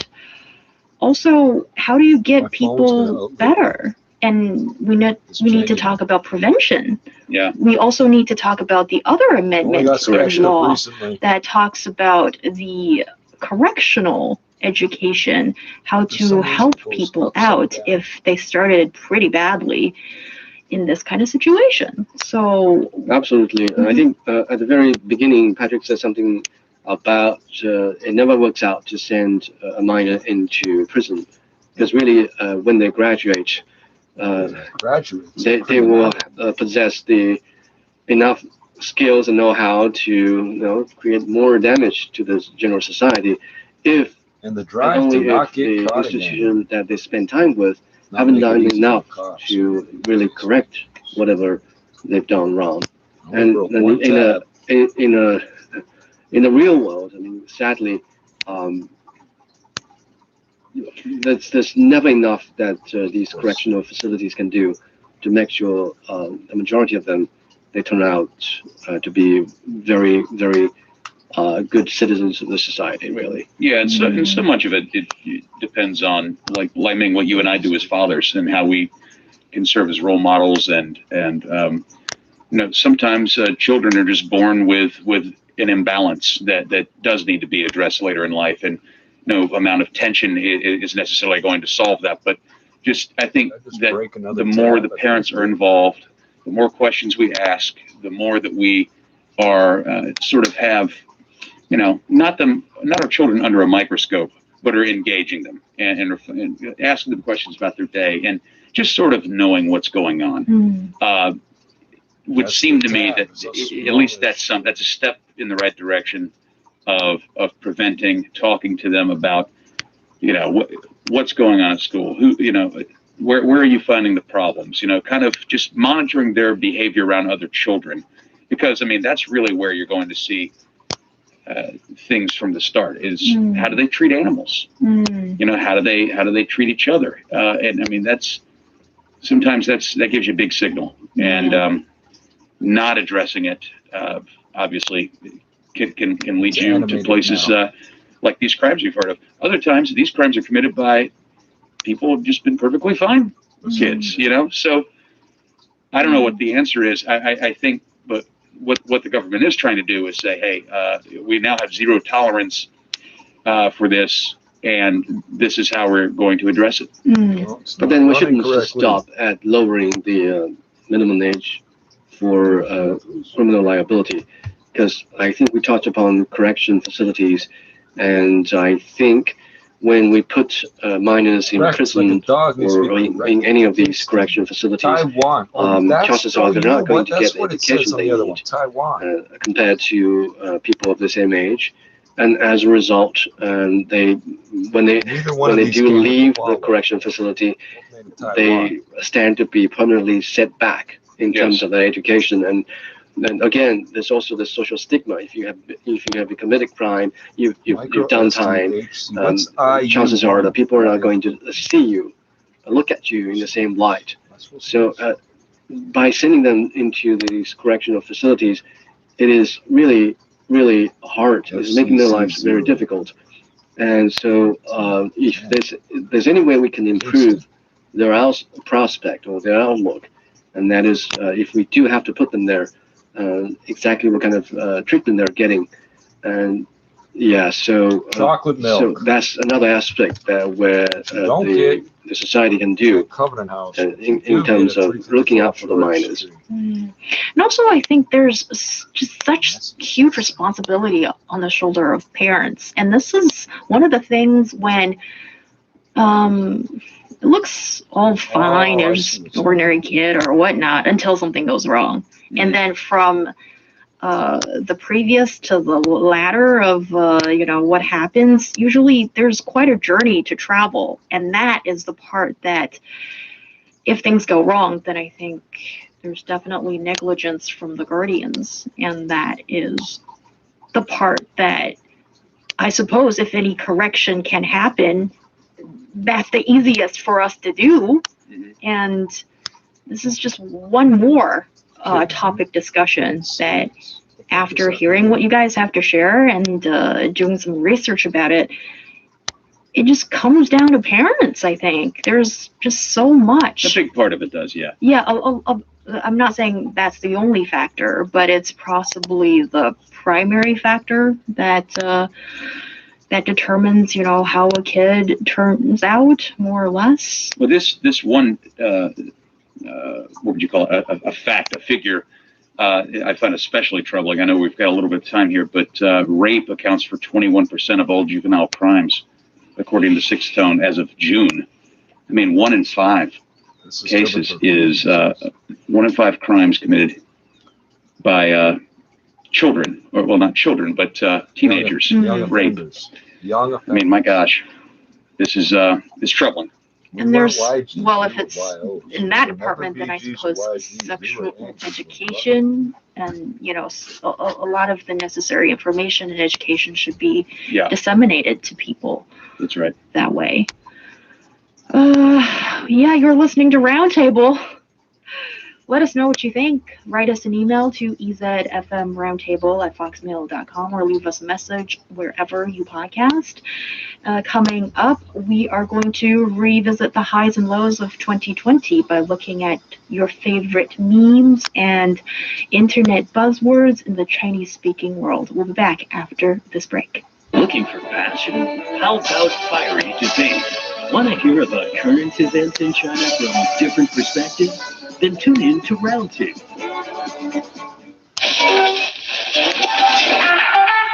Hello, everybody. Welcome to Roundtable, coming to you live from Beijing. Roundtable. Roundtable. Connecting China and the world. We bring you fun and timely discussions about what's affecting our lives everywhere, every day. Tune in to Roundtable, where the East meets the West and understanding is the goal. How are you? What's on your mind? Let's have a heart-to-heart on Roundtable. Ask us anything. We'll help you answer it. Send a voice memo to ezfmroundtable@foxmail.com. We'll play your question on Roundtable, then talk through it on the live show. Take care. We can't wait for our heart-to-heart with you.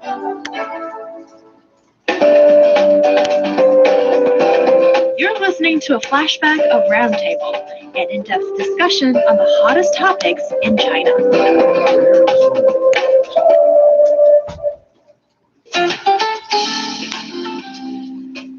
You're listening to Roundtable with myself, He Yang, joined by Patrick Flannery and Lai Ming. Coming up, we'll take a look at the memes and internet buzzwords that we've been using every other month of the year, it feels. We'll take a revisit of the highs and lows of 2020. And board game players say that games like Werewolf is this generation's mahjong. Calendar on this one. Kind of true. Yeah. I don't know anybody of my generation, so those born in the later part of 1980s, still play mahjong. I know. A few from Sichuan province. Oh, or maybe from Chengdu, you know. Still huge there. Yeah, but elsewhere, not so big. But yeah, I know plenty of people who play board games, but on their smartphones. We'll get into it. Why is it? It's no longer a board game if it's on the phone. No, it's not. Really? No. But you're doing the same thing, and you can. It's not the same thing. No, right. But we'll get to it. The rules are the same, and you get more people to play together. No. But we don't agree. There's no chance of getting COVID-19 when you're playing with your phone. Well, that's different. Is definitely an advantage of 2020. Board games moving on. We'll get into it right on the second half of today's show. Our podcast listeners can find us at Roundtable China on Apple Podcast. Also, if there's something that's bothering you that you're looking for an answer, well, we would love to do the heavy lifting, which is the research part for you. Well, please send that voice memo and voice question to ezfmroundtable@foxmail.com. We'll feature your voice first on the show and then give you a reply subsequently. And now, Roundtable, as we continue our discussion, say what you will about 2020, it has undeniably been a year for the meme makers and slingers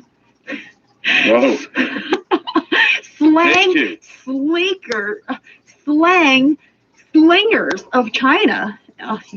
Meme makers and slang slingers. You got it. You got it. Probably the only one that did, Patrick. From socially dead laborers to the humble brag of Versailles literature, we take a look at 2020 in memes and internet buzzwords. So here we have a list compiled by Sixth Tone, sister publication of the paper, to take a look at the highs and lows of the year. So what rings a bell for you, Lai Ming? I think 2020, it's been a long year. So much has transpired in that year. And if I have to look back, it's all like a blur. But thanks to Sixth Tone, now we have a sort of a year-end or roundup of the popular memes or popular buzzwords that we used. First thing that came to mind is the counter marches, if it makes any sense. But at least in Chinese, it says 逆行者, and it makes a lot of sense. And it's a description of people who, instead of running from hazards, from disasters, from accidents, they're running, heading to these accidents, to the scene, like firefighters, doctors, and nurses. And yeah, so we all know what happened in the year 2020. It's the COVID-19, and at the very beginning of the year, we saw what happened just as the country was about to celebrate the New Year. And that was the outbreak in Wuhan, and it was a small. It's not a small city. I keep saying this compared to Beijing, but it's a reasonably big city. But still, medical resources are scarce, and therefore, when you have so many people complaining about their discomfort or hallucinating about their discomfort, they swarm to the hospitals, and therefore the medical staff, they are outnumbered. As a result, we saw nurses and doctors, volunteers, and community workers from across the country traveling to the epicenter of the outbreak here in China. And I remember specifically, it was the New Year's Eve, on the Chinese traditional lunar calendar. I mean, that's usually the day when people get together as a whole family and they have a banquet. But this year, on that day, we saw news of how medical workers across the country, they were hopping on planes, they were traveling to Wuhan. So 逆行者 counter marches is one of the buzzwords in the year 2020.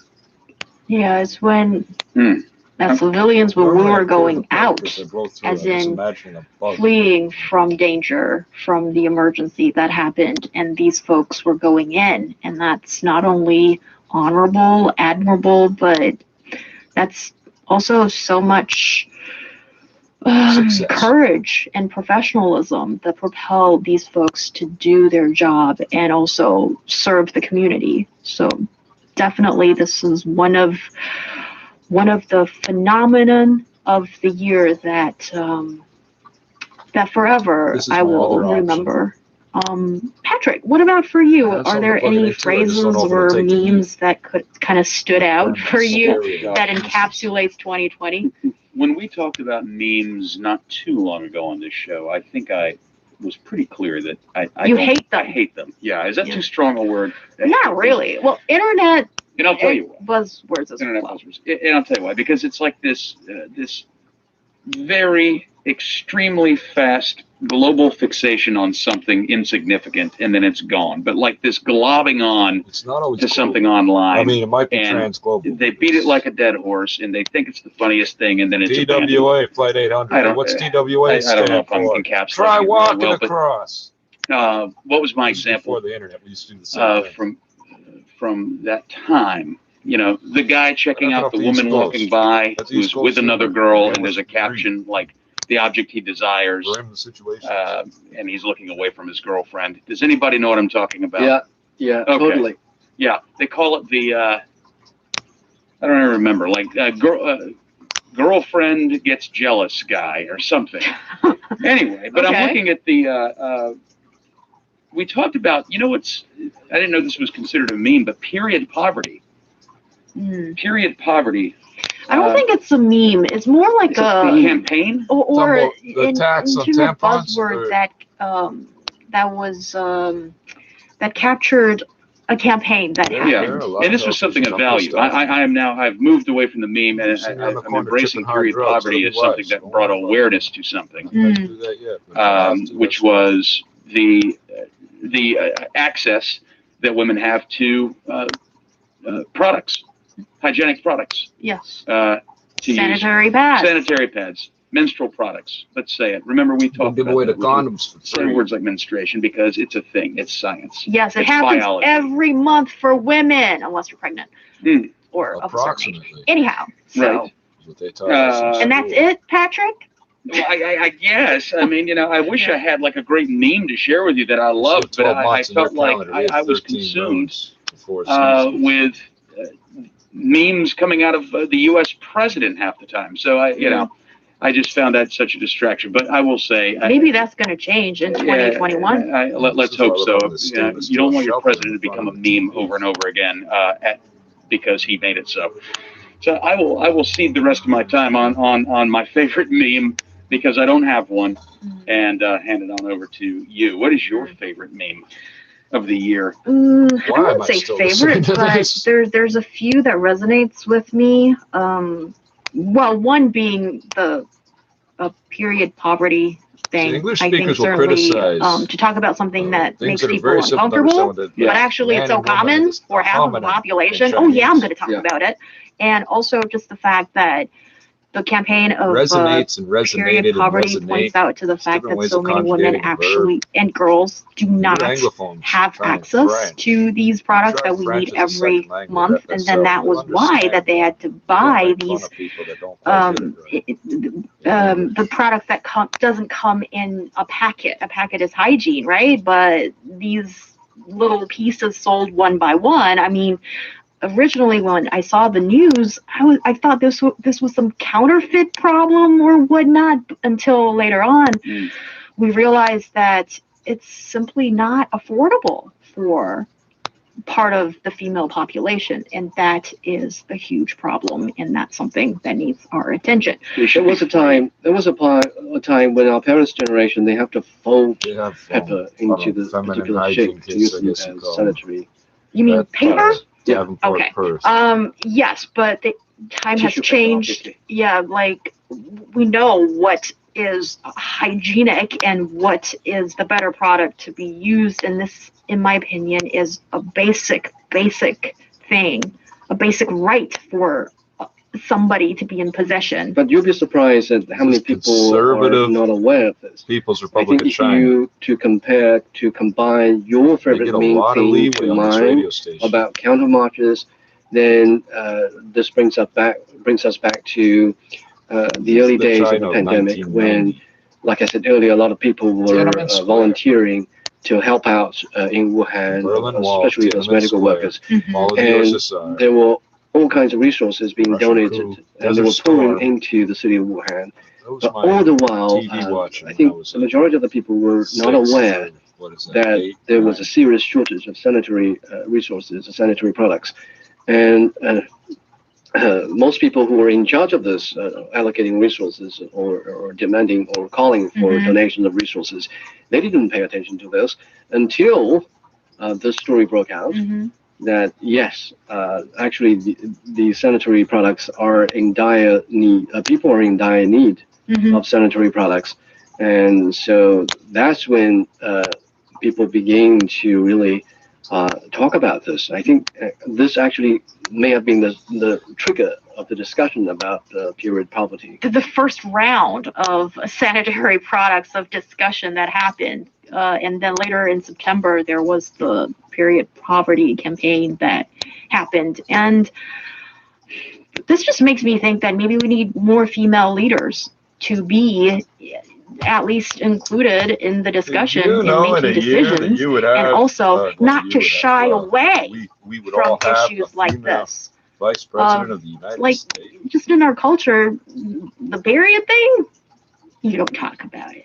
It's almost like taboo because it's not dirty, something particularly clean to touch or sublime as a subject, and that's got to change. Yeah, but it is cleansing. Soaked in blood. That's yeah, the point of it. and it's got to happen. That's how our bodies work, gents. What else should we be talking about? Everybody at every workplace can now grab a pair of gloves and a mask at any time. Laborers. This is one thing that has. What are you doing? I'm picking up some friggin' struck I don't a chord know. Throw it out. with many throwing this shit out. Get another because pair. laborers or working people essentially means essentially that's everybody. Yeah. There's only so many of us that become the boss or entrepreneur or owns a company or are leaders, but most people yeah, I forgot to see a lot of things happen. And why do you think it's been used in such a way that it's almost like I noticed, but such and such really difficult situation, but it's okay, I'm just 打工人, I'm just a laborer, and that's sort of the linguistic context that has been used of this word. I think is people's reflection on what they're doing, and instead of people getting really caught up in consumerism and entertainment and not really thinking about anything, I think it's a good thing that they're thinking about what they're doing every day, who they are, and who they're responsible for. And so you mentioned something about leaders being not being laborers, right? But actually, the term civil servants, more specifically, refers to the kind of role that they take in order to serve the people. So in other words, they're laborers too. Yeah, can you paint me a picture of an example of this meme in practice? It's not necessarily a meme. It's more like or internet buzzword. Make a picture. We made you a damn meme. What's wrong with you? Very often, like just through daily WeChat exchanges, for example, and for example, I complained to Liming about so much stuff going on. Very difficult to juggle between work and life, and so many projects to do. Not feeling great about myself, as being frustrated in not being able to perform that well when you've got so much going on or whatnot. And then I sort of finish off my lament with, I'm just a laborer. I'm just a 打工人. You know, it almost serves as a layer of comfort that well, I'm just a cog in the machine. If this thing doesn't fly, then it's not completely my problem. Or I mean, it can be used in so many different contexts, and that being one. I think it's a strong message. On the one hand, like I said earlier, it's a message to show that people are being reflective about their lives, about where they are in the society. Reflective. On the other hand, yeah, they're thinking about where they are.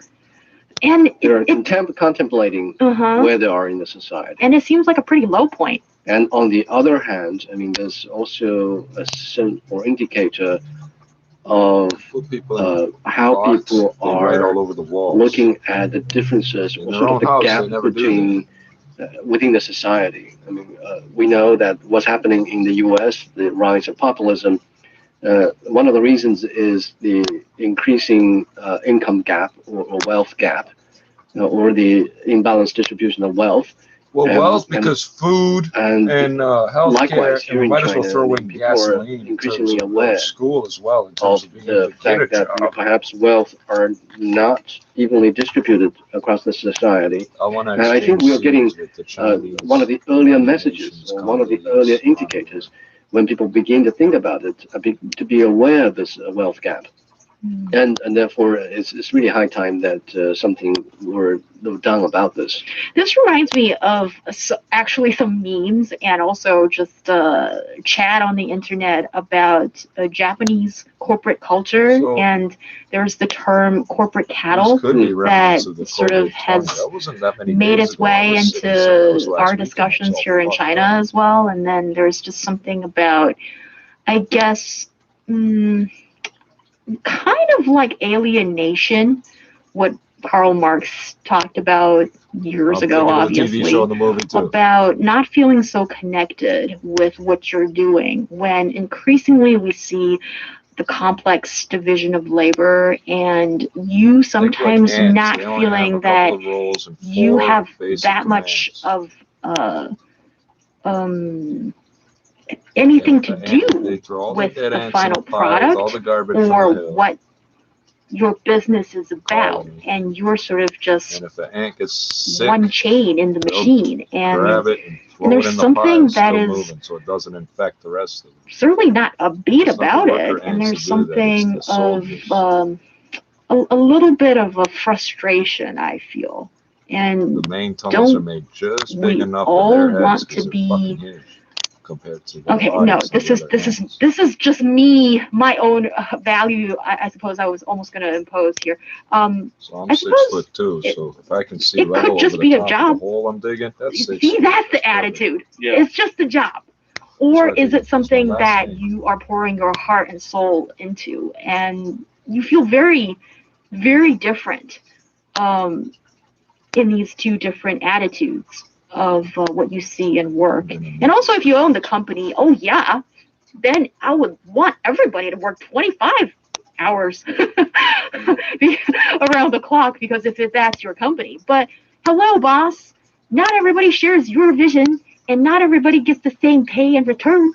So, yeah, kind of a complicated situation. It is. Yeah. Yeah. And another one that I kind of like, which I use often in my daily lexicon when describing a friend of mine who happens to be on the show today. Yeah, Versailles literature, he's the master of writing this kind of literature. Yeah, it was until that. Oh, and he speaks now. It was until we began talking about this concept. I wonder if he's like a coin collector or stamp that people on our team realized that I was actually a master. in showing that. I mean, humble brag. I think people are already aware of the concept, and paper money. Who want to brag about whatever they have, they don't brag about it in a straightforward way. They go in a twisted and convoluted way. Yes. Yeah. For instance, I think one of the best examples we had while we were talking about this issue was this young girl would say, it's so hard to get the perfect babysitter that doesn't constantly stare at my husband. So the implied message is, well, I'm rich enough to hire a babysitter, and also my husband is good looking enough to really, nice eyeballs, almost passive aggressive kind of, yeah. So it's supposed to be a humble brag. And me, being the simpleton as I am, I realized didn't get half of the humble brag that Lai Ming has been, just throwing around throughout the years. And now I'm just like looking at everything with a brand new set of eyes. To think Read between the lines. To think I've been bragging all those years without the proper audience. So for some reason, this is worth. Sorry, Lai Ming, I just didn't live up to your expectation or whatnot. I'll try harder next time. These are just some of the things of memes, internet buzzwords, or things that has been trending on social media in the year of 2020. And I hope you had fun listening to us sort of going through the list. There's also like, wear your mask. You're on mute. You're on mute? Yeah, Zoom meetings. Zoom meetings where like somebody's microphones. I'm just thinking now, just with COVID, it's, people's lives have been completely changed this year.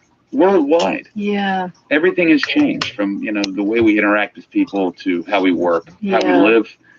That'd be the biggest thing to me, I guess, is just we suddenly, it took a pandemic for us to come together in this weird way. We can still be at odds with each other a lot of the time, but I think overall there's just a universal want of pushing forward and getting over the hump.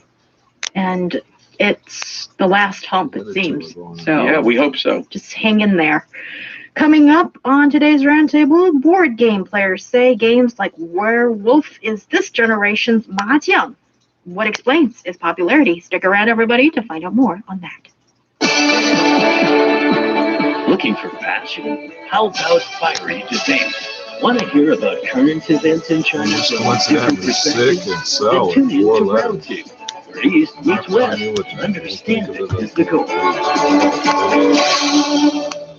It's the hour of Roundtable with myself, He Yang, Lai Ming, and Patrick Flannery in the studio. The Werewolves of Miller's Hollow, or Langrensha, a popular mafia-style tabletop game, pits a village against hidden monsters in the midst of a pack of players. Werewolf is just one of the most prominent board games white-collar workers around the country have taken up in recent years. There are other murder mystery role plays and card games like Splendor, for example, and these have kept people together, apparently. It's not only about playing games, it's about socializing, too. Yeah, absolutely. I had a bunch of chopsticks. I felt my wife playing one of those board games. Do you actually go to a place, like a different venue, to be with a group of people to play this game, or do you just do it on your smartphone? Well, you can't play a board game alone, so you got to be somewhere with somebody. So it could be the school canteen, it could be a cafe kind of facility you can visit, So yes, you have to be somewhere physically. No, you don't have to be. I don't play these games. I don't play games, period. Board, tabletop, smartphone, or whatnot. But my best friend. Do you play mind games? That's enough of your whatnot. I'd rather not. But sometimes if you guys are playing that with me, then I'm sort of sucked into it. Solitaire, voluntarily. You fuck that came from, don't tell It's called mental. But certainly. Your friend. My best friend, she is a gamester. She's really good, and she told me, oh yeah, gone are the days that you have to be sitting in one room with 7 or 8 other people to play this game. Now you can just play it on your smartphone, and you can play it with 12 people. You can bring in your real life friends to do it, or just meet up with complete strangers online, which she did when she was living in the States, actually, but she still wanted to hang out with her Chinese friends, but not also in the States, I suppose. And then she found all these people that she could play Werewolf with, and apparently, Lai Ming, I'll need your expertise on this one, because I'm just, regurgitating what my friend told me as, the master in the game. So basically, she said, essentially, what this game is about is logic and reading the words of people. Yeah. And it's about psychology and also your delivery, your oral delivery of I think songs. being homeless could be too busy. Which makes it quite special. And actually, she's seen like business deals forged, business partnership forged, people fall in love, and all kinds of stuff happen. It's just a very interesting game that kind of enhances social ties as well, because you really get to know the people. Is that true? I mean, it's better when you can meet in person, and yeah, because I know your friend was excited about being able to play it on the smartphone. When she's physically in the U.S., but her friends, you know, everybody's speaking Chinese. That's the second best. Like she said all it was over. second best. All right. It's ideal if you can play with your friends. I mean, the interaction between you guys and the occasional wink, the occasional body language, and the opportunity of being able to share something to drink, to eat.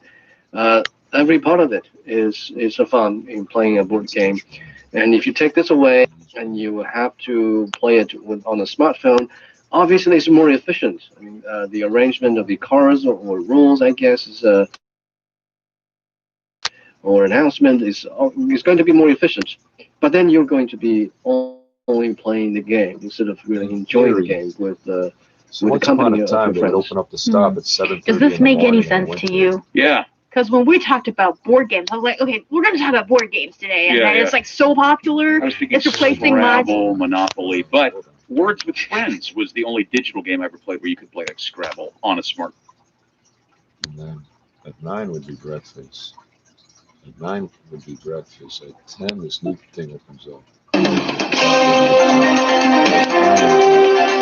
You're listening to China Plus Radio, connecting you with China and the world. Coffee shop. These interactive right upstairs. The following program is a recording of a live broadcast transmitted 7 a.m. Beijing time. Examining the events that impact and shape China and the rest of the world. This is the Beijing of 1 hour of news brought to you every weekday. Now here's your host, Shane Bigham, with you on this Monday, January the 4th, 2021. You're listening to the Beijing Hour, live from the Chinese capital. On today's program, vaccine doses have been given out in the Chinese capital. Those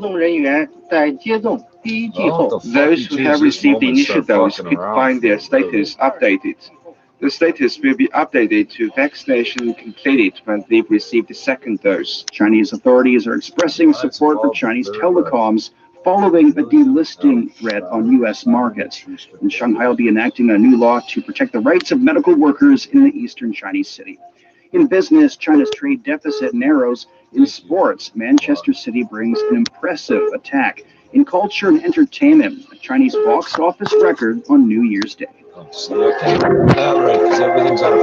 Now today's top stories. More than 73,000 doses of coronavirus vaccine have been given out in Beijing with no adverse reactions reported. The Chinese capital has launched a citywide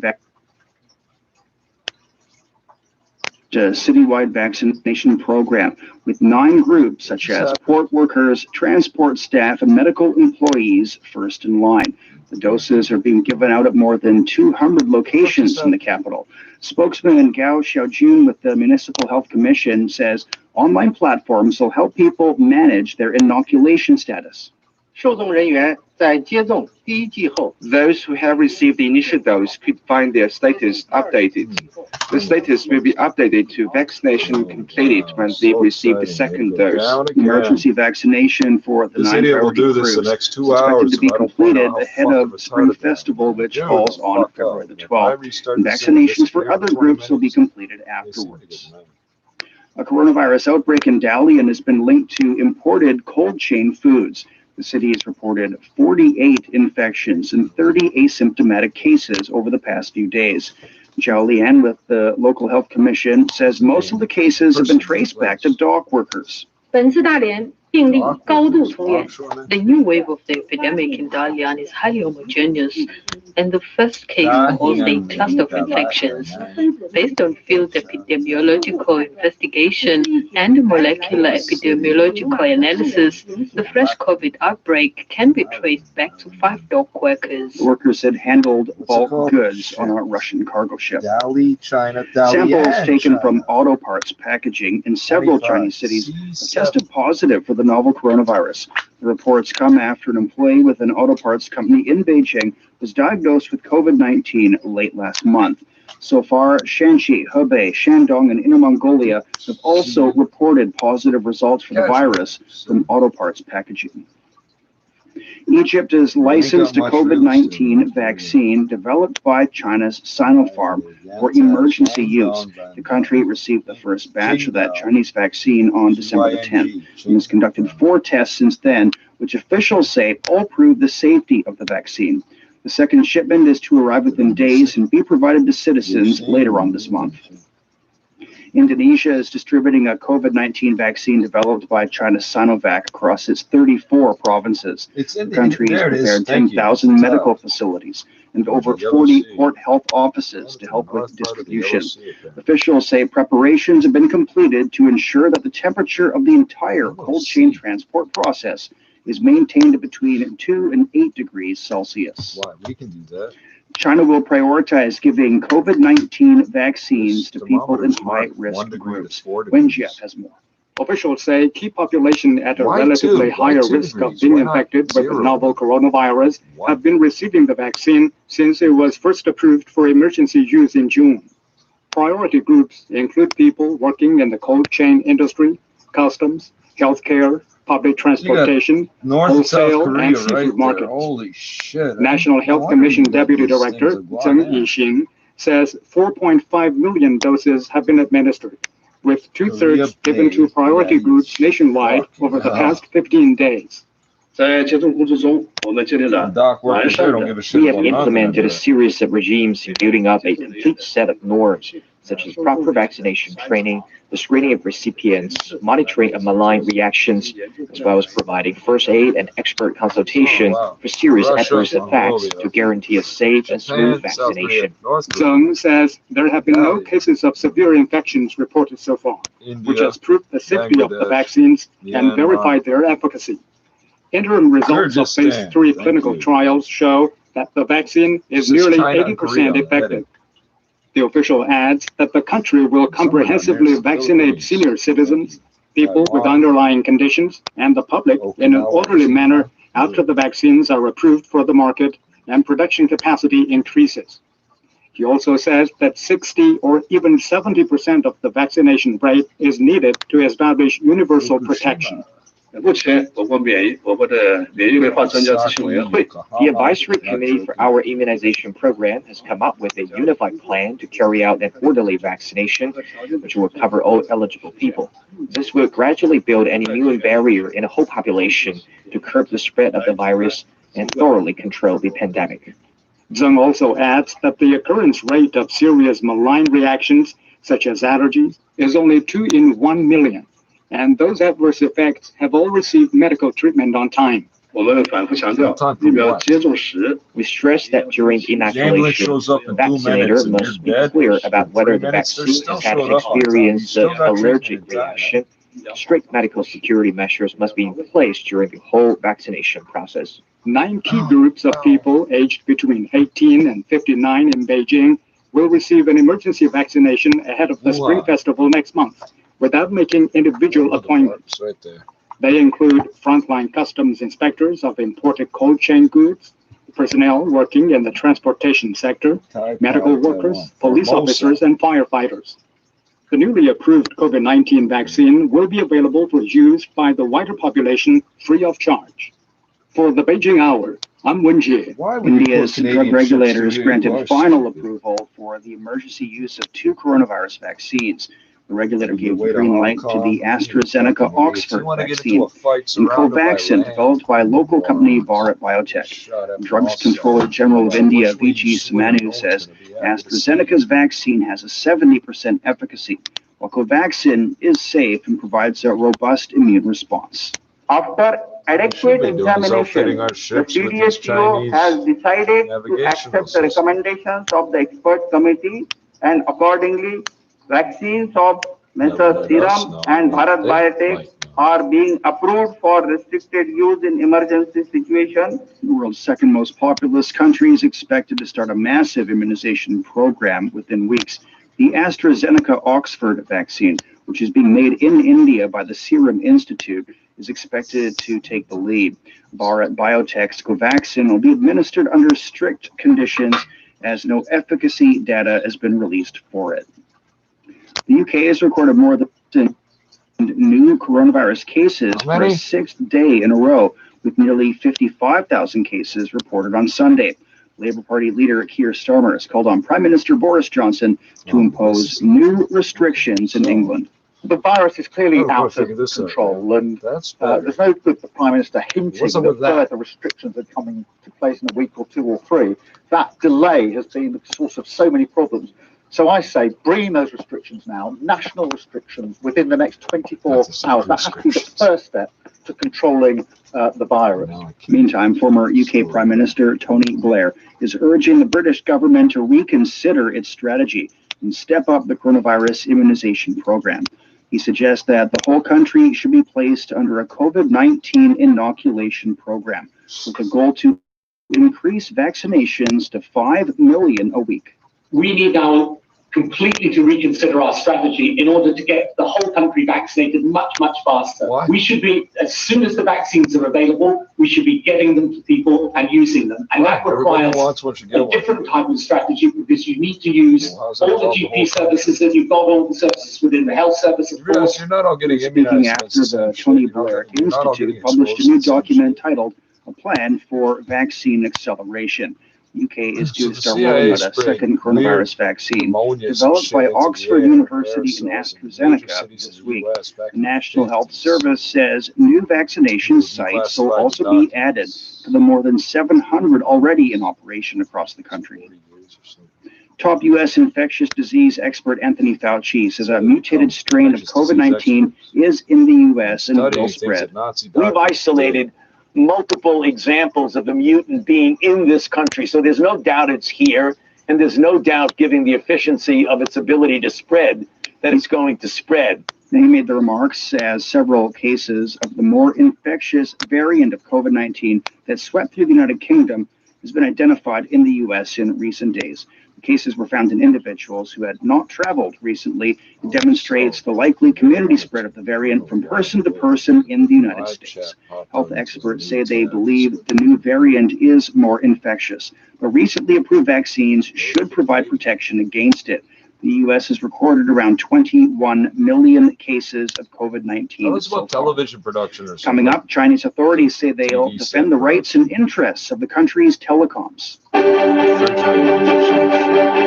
South Africa is now battling a new variant of the coronavirus. And Gao Yang, reporting from Harare, Zimbabwe. Ms. von der Leyen warned that until a sufficient portion of Europe's 450 million person population are protected, for the Beijing Hour, I'm Benji Haya in Brussels. As the deal was announced, British Prime Minister Boris Johnson visited Land House in London. Statistics show that the number of people battling depression in Sweden tends to pay Stockholm. Efforts are underway across the United States to make polling stations firmly identified in England. Stay up to date with the latest headlines and everything China-related. For the Beijing Hour, I'm Hu. I'm Shinting. This is Beifei. I'm Shang. Everything in focus, all in one package. The Beijing Hour.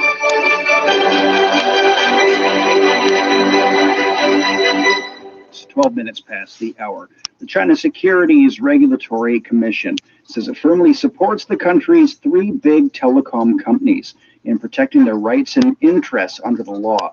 The CSRC commented in response to the New York Stock Exchange announcement that it'll delist companies said to be linked with Chinese military, including China Telecom, China Mobile, and China Unicom Hong Kong. The U.S. president issued an executive order compelling the stock exchange to take action. The Chinese regulator says the U.S. move completely ignores the actual situation and severely undermines normal market rules and order. It also warns that the suppression of foreign companies listed in the United States will damage the global position of the U.S. capital market. China's Commerce Ministry says it'll take necessary measures to protect the interests of Chinese enterprises.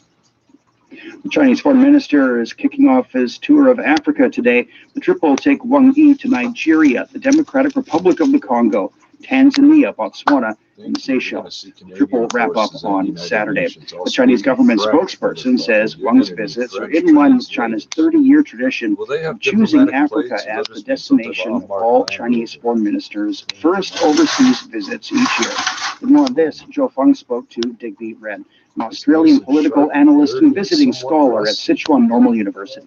Chinese Foreign Minister Wang Yi has identified vaccine cooperation, economic recovery, and transformative development as 3 priority areas for Sino-African cooperation this year. What's your take on this? Undoubtedly, the #1 priority in the world today is the control and elimination of the devastating COVID-19 pandemic. Wang Yi will be looking to deepen coordination and communication with China's African partners, forging joint science-based response to COVID-19 and ensuring the supply of vaccines, implementation of health protocols, and a continuation into Africa of the fast tracks and green lanes approach to speed up the flow of essential personnel and goods and help keep industrial and supply chains stable and open. Wang Yi's tour of 5 African countries comes as the African Continental Free Trade Area officially takes effect. How will this development affect the Belt and Road Initiative? For 30 years, Africa has been the first destination of all Chinese foreign ministers in the new year. So keeping in mind Africa's need for COVID-19 response, the BRI is a model for multilateral cooperation, and Wang Yi will be focusing on public health, green development, digital transformation, and climate change. The Belt and Road is a key component for Africa's emerging continent-wide trade cooperation, as that you've mentioned. And we are talking about 6,000 kilometres of railways, 6,000 kilometres of roads, 20 ports, 80 large power plants. So these are strong synergies for development. It gives African nations improved access to China's enormous market, and Africa needs high-quality development, and China is increasing direct investment. In fact, during the pandemic, most of the BRI projects have continued uninterrupted, and a number of new projects have been launched as scheduled. Senegal is hosting the Forum on China-Africa Cooperation later this year. How might this conference help push forward the development agenda in Africa? The Forum on China-Africa Cooperation is seeking a new post-pandemic path. So Wang Yi's visit this time around, I think, will have certain key trends: vaccine cooperation, economic recovery, transformative development. So healthcare will be the top priority. China has suspended debt servicing, and it will also specifically focus on economic expansion within the Africa-wide trade agreement. So China-Africa trade has grown 20-fold, direct investment about 100-fold. So China's recent successes with the RCEP and the China-EU Investment Treaty were noticed in Africa. So FOCAC continues to offer leapfrogging development. I think the two sides will be looking to build on the dual circulation approach to boost African economies. Key steps are leveraging the Belt and Road, as I've just said, and boosting scientific and technological innovation, including digital economy, e-commerce, and smart cities. These are the backbones for logistics and services, new economy businesses, and the functioning of industrial and supply chains. So also on the list in Senegal will be sustainable development, poverty reduction, disaster prevention and relief, climate change, and environmental protection, all areas where China is strong and has a lot to offer Africa. And that was Digby Ren, an Australian political analyst and visiting scholar at Sichuan Normal University, talking about the prospects for China-Africa cooperation this year. Democratic Congresswoman Nancy Pelosi of California has been reelected as Speaker of the U.S. House of Representatives. Pelosi received support from 216 Democrats, with 2 of her colleagues voting for somebody else and 3 others voting present. Pelosi was elected the first woman to serve as House Speaker back in 2007. She returned to the role in 2019 after her party regained control of the chamber. Kevin McCarthy, also from California, received all votes from the 209 Republicans present, allowing him to continue serving as minority leader. The new U.S. Congress has taken office. To say the 117th Congress convenes at a challenging time would indeed be an understatement. From political division to a deadly pandemic to adversaries around the world, the hurdles before us are many, and they are serious. Democrats lost 11 seats in the House during the November elections. The Senate remains Republican-run ahead of twin elections in Georgia on Tuesday. It's also reported that a group of Republican senators are planning to challenge the presidential election result when they certify it on Wednesday. Tens of thousands of Iraqis have marched in Baghdad to mark the U.S. killing of Iranian General Qasem Soleimani and Iraqi militia commander Abu Mahdi al-Muhandis. Demonstrators gathered in Tahrir Square on Sunday, chanting anti-American slogans and demanding revenge for the killings. Our participation today is to mark and to condemn what the American Zionist enemy did when they targeted the leaders. This crowd, this force, can stand in the face of the occupation forces if they refuse to get out of Iraq. Soleimani was killed last year on January 3rd in a U.S. drone strike on his convoy at Baghdad airport. Washington accused Soleimani of masterminding attacks by Iranian-aligned militias on U.S. forces in the region. The demonstration took place amid increasing tensions between Iran and the United States in the final days of President Donald Trump's administration. The Islamic State claimed responsibility for an attack that killed 11 miners from Pakistan's minority Shiite Hazaras in Baluchistan province. The attack took place early on Sunday morning, killing the miners who were in a shared room near the coal mine where they worked. Mohammed Raza is a lawyer for the Hazara community. This is a very sad and tragic incident that took place with coal miners. Some of the time, 2-3 years passed in peace, and the government also claimed they had established their route in the area. But last night's incident has proved that the government is uniformed. The government has failed to control these terrorists. The Hazara community reserves the right to protest this, and the federal and provincial governments both are responsible for this. Hazaras have been frequently targeted by Taliban and Islamic State militants and other Sunni militant groups in both Pakistan and Afghanistan. You're listening to the Beijing Hour. Coming up, a new law in Shanghai to protect the rights of medical workers. History is made up of stories. Put down that lengthy book spanning thousands of years and instead follow the Makers and Shakers of Chinese History podcast, which presents the biographies of 20 historic figures who shaped the course of ancient China. Meet the most renowned ancient Chinese rulers, ministers, thinkers, scientists, poets, and rebels, and find out how they continue to influence the Chinese to this day. Subscribe to Makers and Shakers of Chinese History for free on your favorite podcast app. It's 20 minutes past the hour. Shanghai has issued its first law on the protection of rights for medical workers that will take effect in March of this year. Here's Fei with more. A new law in Shanghai aims to protect medical workers from assault and harassment during work. It will offer them more support in the face of difficult situations such as major epidemics. Luo Peixin, Deputy Director of the Shanghai Justice Bureau, says the law is the first in China that rolls out specific ways to protect medical workers' rights. Medical institutions have the right to stop operations in areas facing security threats. Hospitals and other medical service providers can also set up security checks at the entrance, so long as they have the capacity to do so. People entering these facilities should cooperate with the checks. The measures also include the improvement of the security system in medical institutions. According to the measures of Shanghai Municipality on the protection of rights and interests of medical and health personnel, offenders' information will be sent to medical institutions so that they can take precautions. Qiu Wenjin, Deputy Director of the Shanghai Development and Reform Commission, says offenders' rights will also be limited to public services. Those who harass or assault medical workers will have limited or no access to some services.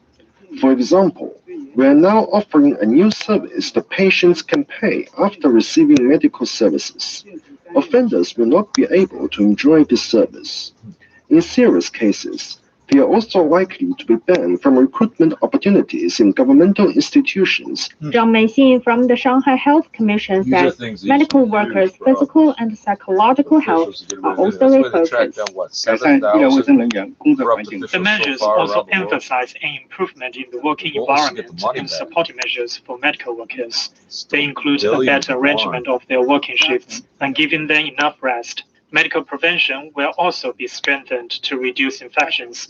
Psychological consulting services will also be made available for medical workers. A white paper by the Chinese Doctors Association in 2018 says 2/3 of Chinese doctors have personally experienced conflicts with patients. Among them, almost a third were violently assaulted by patients, while the vast majority have been verbally abused. A national basic health care and health promotion law was put in place last June that provides a legal base for Shanghai's new law. It came after an attack on doctors shocked China last year. Tao Yong, an ophthalmologist at Beijing Chaoyang Hospital, was stabbed in his head and arms by a patient. For the Beijing Hour, this is Fei Fei. Many educators and parents are welcoming an official guideline published by Chinese authorities on the rights of teachers to discipline students. Xiaoyi has more. The guideline issued by the Ministry of Education, which will take effect in March, gives primary and secondary school teachers the right to hand out punishment. But it also clarifies the types of punishment that are banned, as they may harm students' physical and mental health. The forbidden improper approaches to discipline students include corporal punishment, verbal abuse, making students assume uncomfortable positions, and punishing all students for an individual violation.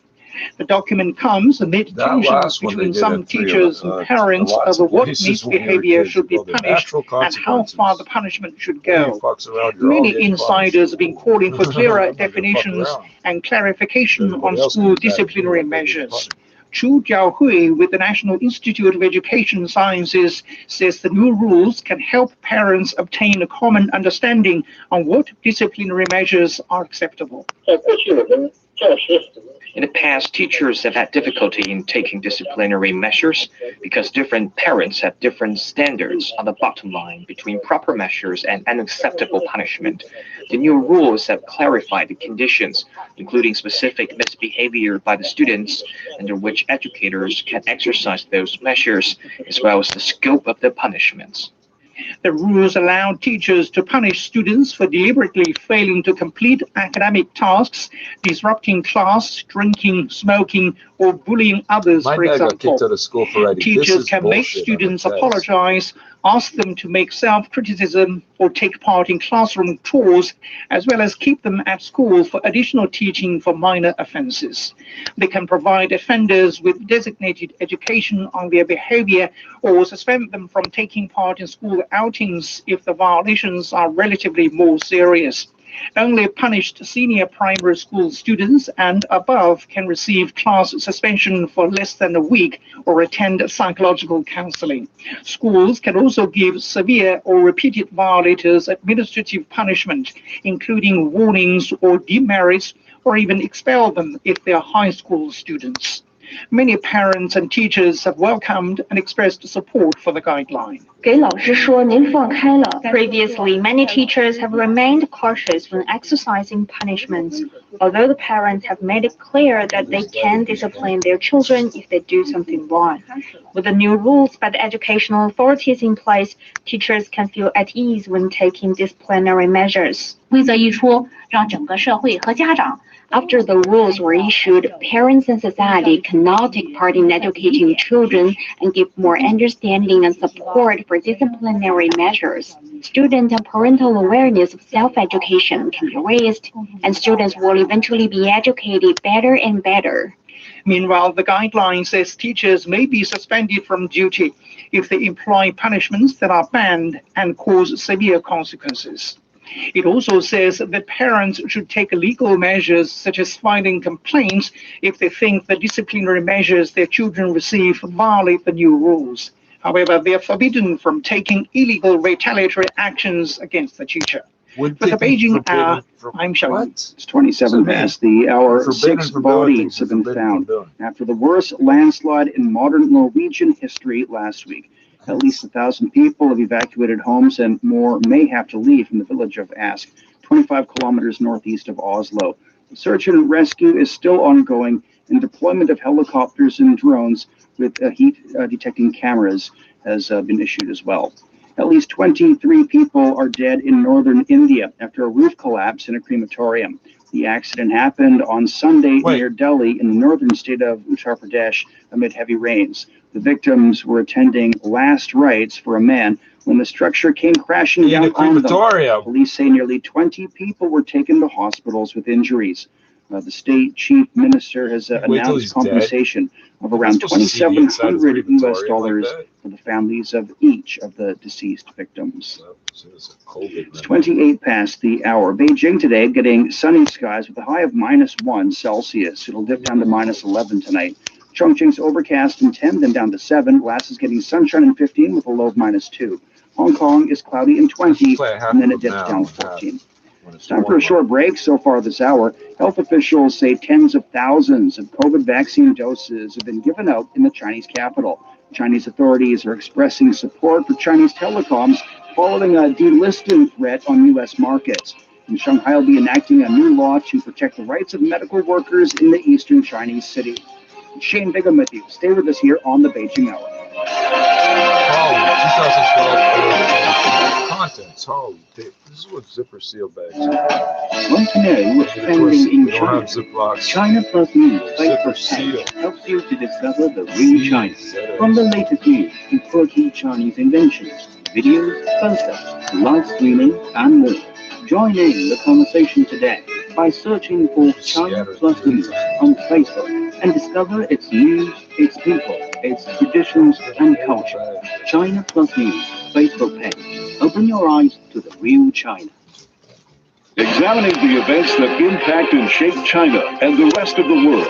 This is the Beijing Hour, 1 hour of news and information brought to you every weekday. Now, Shane Bigham with you on this Monday morning. Still to come in business, China's trade deficit narrows. In sports, Manchester City brings an impressive attack. In culture and entertainment, the Chinese box office record on New Year's Day. There are a number of ways to contact us. You can talk to us on Twitter at China Plus News or log on to Facebook, China Plus News, for more news, videos, and analysis. Now today's headlines. The China Securities Regulatory Commission says it firmly supports the country's 3 big telecom companies in protecting their rights and interests under the law. The CSRC commented in response to the New York Stock Exchange announcement that it'll delist companies said to be linked to the Chinese military, including China Telecom, China Mobile, and China Unicom Hong Kong. The U.S. president issued an executive order compelling the stock exchange to take action. The Chinese regulator says the U.S. move completely ignores the actual situation and severely undermines normal market rules and order. It also warns that the suppression of foreign companies listed in the United States will damage the global position of the U.S. capital market.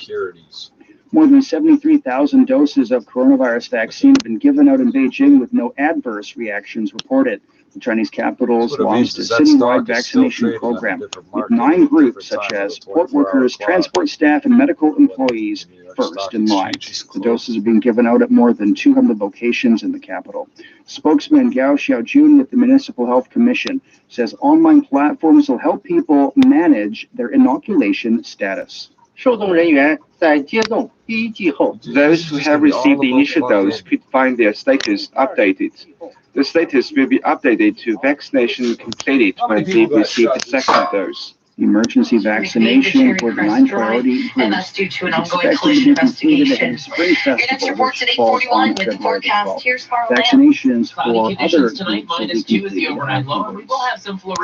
Samples taken from auto parts packages in several Chinese cities tested positive for the novel coronavirus. Come after an employee with an auto parts. There will be a little bit of sun trying to work its way into the GTA, and we will have light winds as well. Tonight's overnight low, -2. Downtown Toronto right now, 1 degree in overcast sky, and over at Pearson Airport, similar conditions there, and 0. 680 news time, 8:33.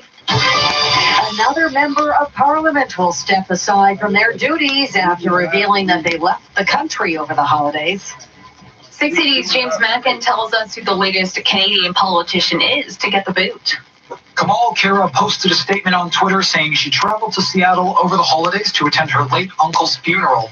The member of parliament for Brampton West says the memorial had less than 10 people. Since returning to Canada on New Year's Eve, she's decided to step down from her position as the parliamentary secretary to the Minister of International Development, but not her position as a member of parliament. This makes her the third federal politician to admit to traveling over the holidays. Nikki Ashton, the NDP MP for Churchill-Kiwatinok-Aski, was stripped of her critic roles after she visited an ailing relative in Greece. And Calgary Signal Hill MP Ron Liebert of the Conservatives admitted to traveling to California over the holidays for what his office called essential house issues. Member of Parliament Kara contracted COVID-19 last year and also volunteered as a nurse in a long-term care home in Brampton once she recovered. I'm James Mackin. Meantime, a sign has been posted outside Rob Phillips' office in Ajax demanding he resign as MPP. 680's Caitlin Lee has more. The yellow signs read, "Resign now," but it's unclear who taped them there. Phillips has attracted controversy since he took a trip to St. Bart's over the holidays against public health guidelines. Posts to social media also appeared to suggest he was still in the country when he was in fact in the Caribbean. Upon returning to Canada on New Year's Eve, he resigned as finance minister, but did not step down as the member of provincial parliament for Ajax. Allay was also seen hanging outside his door at his office the day he returns. I'm Caitlin Lee. Meantime, we're learning more about a COVID-19 outbreak at a long-term care home in the city's East End. 2 more deaths have been reported at the Tender Care Living Center, which means the total amount of residents at the home who have died is now 62. Many have been protesting at the home in recent days, demanding the federal and provincial governments do more to manage the crisis, as well as a demand for military assistance to return to long-term care homes. Meantime, Tender Care officials say there are no new COVID-19 cases at the home, and there are a total of 55 cases resolved. As Ontario reports nearly 3,000 cases of COVID-19 today, Toronto health officials are holding a briefing tomorrow to announce new restrictions in the city. The next several months cannot be seen as just to be waited out. We must be active.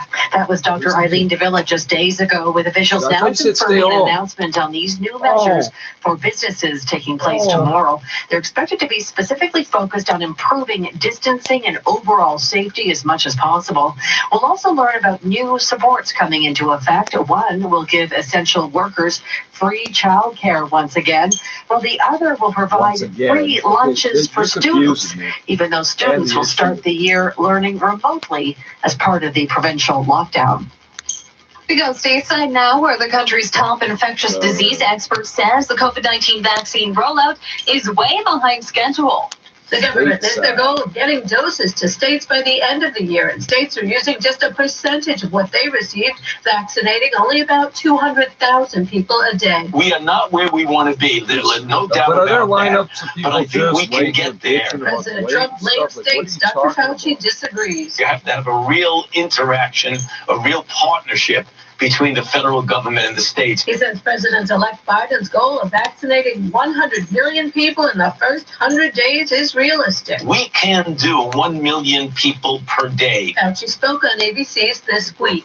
I'm Julie Walker. And as the runoff elections in the state of Georgia continue, some controversial audio of President Trump has come out. In audio of a phone call between President Trump and Georgia Republican Secretary of State Brad Raffensperger, obtained by the Washington Post, President Trump suggests Raffensperger should publicly announce a change to the results. There's nothing wrong with saying that, that you've recalculated. Raffensperger corrects Trump about debunked conspiracy theories regarding voting machines, but still Trump tells him, "You know what they did, and you're not reporting it. That's a criminal offense." Mark Remillard, ABC News. 680 News Time, 8:37. A group of demonstrators in Brampton rallied in support of Indian farmers this afternoon. 680's Michelle Mackey joins us from Here, Ontario and Steeles. The crowd of protesters lined all 4 corners of the intersection of Here, Ontario and Steeles, holding signs reading "No farmers, no food" and "Honk for farmers." There was also a small convoy of tractors circling the crowd in support. So we are out there 6th weekend in a row now, protesting against the Indian government's anti-farmer bill. Bill's protest organizer Sam Gill says will exploit Indian farmers by opening up their grain sales to corporations rather than a minimum guaranteed price from the government. Canada draws nations. We're a country. We have a voice in the international community. When we talk, people pay attention. And that's the message Sam hopes Canadians and the federal government will hear. In Brampton, I'm Michelle Mackey. Starting tomorrow, Mississauga's transit provider My Way will begin offering services at the new Kipling bus terminal. The new terminal, which is located at Dundas Street and Subway Crescent in Toronto, connects My Way to the TTC and GO Transit under one transit hub. All My Way routes that previously ended at Islington Station will now end at the new Kipling bus terminal, which was constructed by Metrolinx, and 10 My Way routes will no longer service TTC Islington Station. The city says they hope the new terminal will create easy and convenient access for commuters. Why are we spending our capital? We could barely keep the up. 60 years time, 8:39. Well, normally the new year means a lot of snow on the ground and a winter wonderland, but with a guaranteed high of 2 degrees today, there's not a lot of snow sticking on the ground. 60's meteorologist Carl Lim says this next week isn't going to be a very typical winter and that it'll feel more like spring. If you are sick of the clouds, well, there is good news for you that we'll see more sunshine as we head throughout the week. Once we get past Tuesday, the sunshine does increase for Wednesday, Thursday, and also for Friday as well. So it is an encouraging sign that we'll have drier and brighter conditions to wrap up the week. And while we could see some snow, it's not expected to last. Wow. Coming up in 30 seconds, we'll take a look at some lasting lower gas prices. 6 City News Time, 8:39. At jackpotcity.net, you could do amazing things with just one casino chip. Discover a world of incredible casino games with over 500 high-quality online slot games, including the world-renowned progressive jackpot slot Mega Moolah. Play for free at jackpotcity.net and get treated as a VIP 24/7. So visit jackpotcity.net today on your tablet, laptop, or mobile. Jackpot City, a whole world of casino games. 18 plus. Please play responsibly. This is not a gambling website. Now, the 6 City News gas price update. MPro predicts the price of gas will not change at midnight, holding to just under $1.08 a liter at most GTA stations.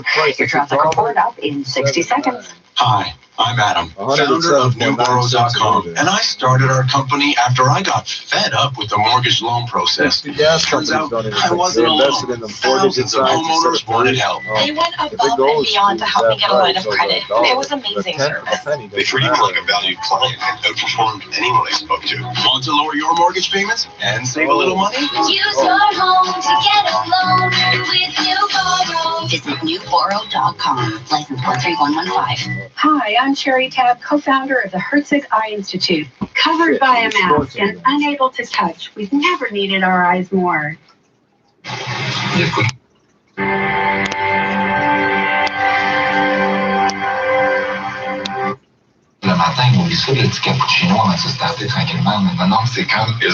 Bastard cappuccino. Yeah, now I want something.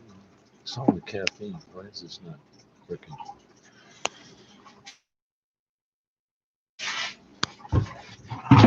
An increase of 5% compared to January 1st of last year. Beijing Daxing International Airport handled more than 16 million passengers in 2020.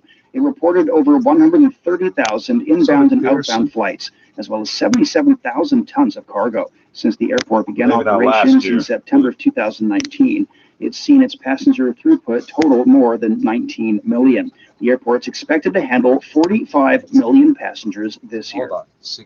Market analysts say China-UK financial ties in the post-Brexit era will remain stable. They also say UK businesses remain optimistic about their investments in China, the only major economy to record growth this year. Chen Tong has more. After years of study and planning, the Chinese and the British governments finally launched their Stock Connect scheme between Shanghai and London in 2019. But the capital link quickly ran up against the COVID-19 pandemic, and so far only 4 Chinese firms have successfully issued stocks via the link. Huatai Securities, Pacific Insurance, Yangtze Power, and SDIC Power. Zhonghao has been tracking the Stock Connect, and he says that given the circumstance, it's only natural that the Stock Connect's development would have been slowed. This stock connect between London and Shanghai, it did take quite a while to come to fruition. So I don't think either side is willing to just, let it go quiet. But it may take a little bit more time for it to get to the scale at which was originally planned for. Expectations are relative, and not only was there COVID-19 to contend with, but also Brexit, two things that have really undermined plans for this year. And I think regulators and market participants have likely adjusted their expectations accordingly. When the Shanghai London Stock Connect opened in 2019, it was estimated that 260 companies listed in Shanghai would be eligible to list in London. But as things have turned out, nothing like that has occurred. Earlier this year, the London Stock Exchange said there were several British companies planning to issue shares in the China market, but nothing has been moving on that front either.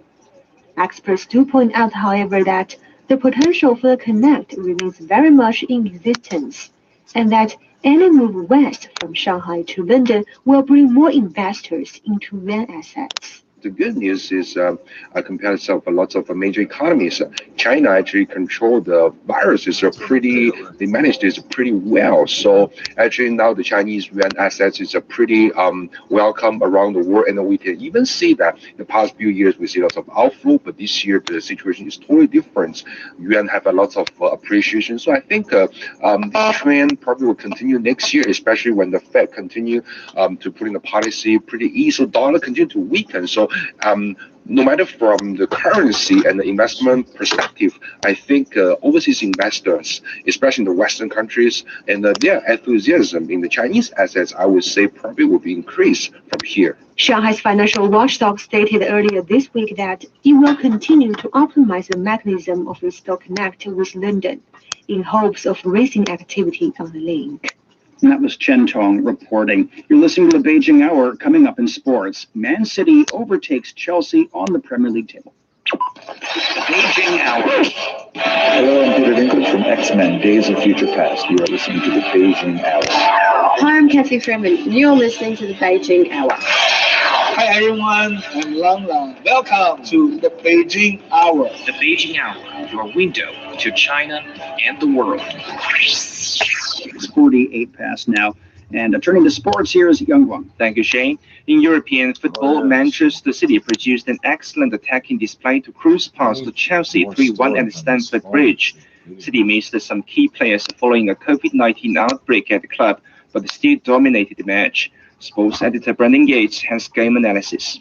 Manchester City reignited their Premier League title chase with a resounding 3-1 victory against Chelsea at Stamford Bridge on Sunday evening. City totally outclassed the Blues, despite the away side missing a few star players through illness and having inexperienced goalkeeper Zach Steffen making his Premier League debut. Rodri bringing down Chelsea's Timo Werner and having that penalty appeal turned down seemed to who quickly conceded 3 goals in the first half following that incident through Ilkay Gundogan, Phil Foden and captain Kevin De Bruyne. This set the tone for the entire match as the citizens totally bamboozled a short few minutes of the match. Far too much space and time on the ball to implement their quick. Foden and De Bruyne pulled the strings of the intricate City attacks that went almost undefended by the hapless home side. City's 20-year-old Foden was the standout performer for me, as he showed class and maturity beyond his years with his goals, assists and general creativity. Manchester City are now just 4 points behind league leaders Liverpool and have a game in hand, while Chelsea sit in 8th position, which will deeply concern their fans, manager and former captain Frank Lampard, and the notoriously impatient owner Roman Abramovich. That was Brendan Yates on City's performance against Chelsea.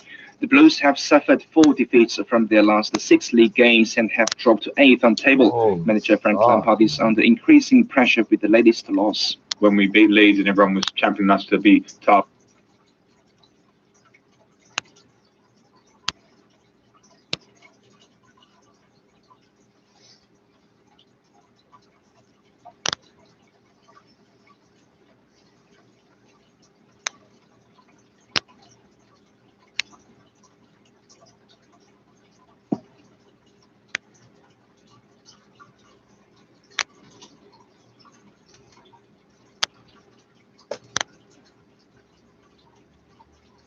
Oh, this mouse ain't acting up like the Apple mouse was.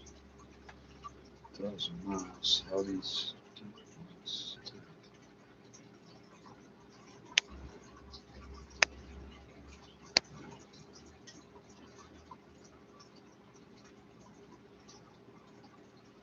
they can do it. Inter Milan kept the pressure on the city rival Bertoni 6-2.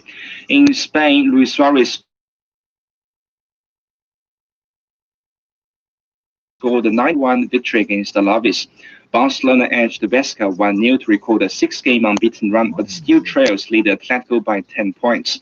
In the German Bundesliga, Bayern Munich 5 second-half goals as they came from 2-0 down to beat Mainz and go top of the standings by 2 points.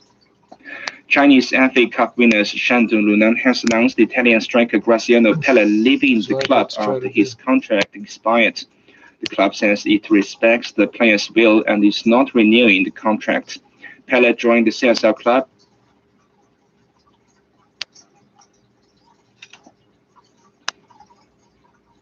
Yeah, forget I don't have. No doubt, they have not lost in their last 25 or 26 matches, even though they have some very important players sidelined.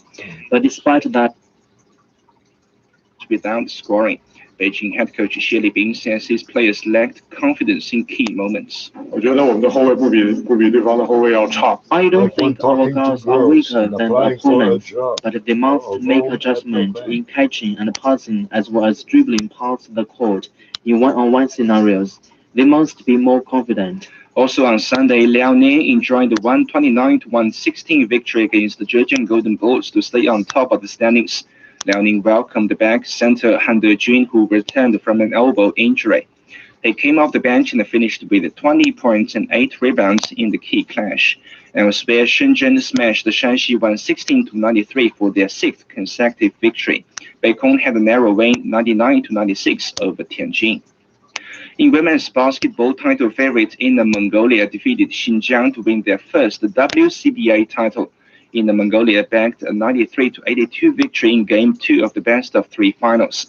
Huang Sijing was named MVP as she collected 23 points and 7 rebounds for Inner Mongolia. After a close 3 quarters, Inner Mongolia launched an 8-0 run after the score was tied at 75. Xinjiang couldn't match the attack, and Inner Mongolia took the championship with back-to-back wins to close the series. In motorsports, reigning champion Carlos Sainz took the lead in the first stage of the Dakar Rally. The Spanish driver outpaced his mini teammate Stefan Peter Hansel by just 25 seconds in the Saudi Arabia desert. It was an excellent performance from Sainz in the final part of the race, as he had earlier suffered a punctured tire, losing around 3 minutes. In the bikes category, Australian rider Toby Price took first place for the Red Bull KTM team.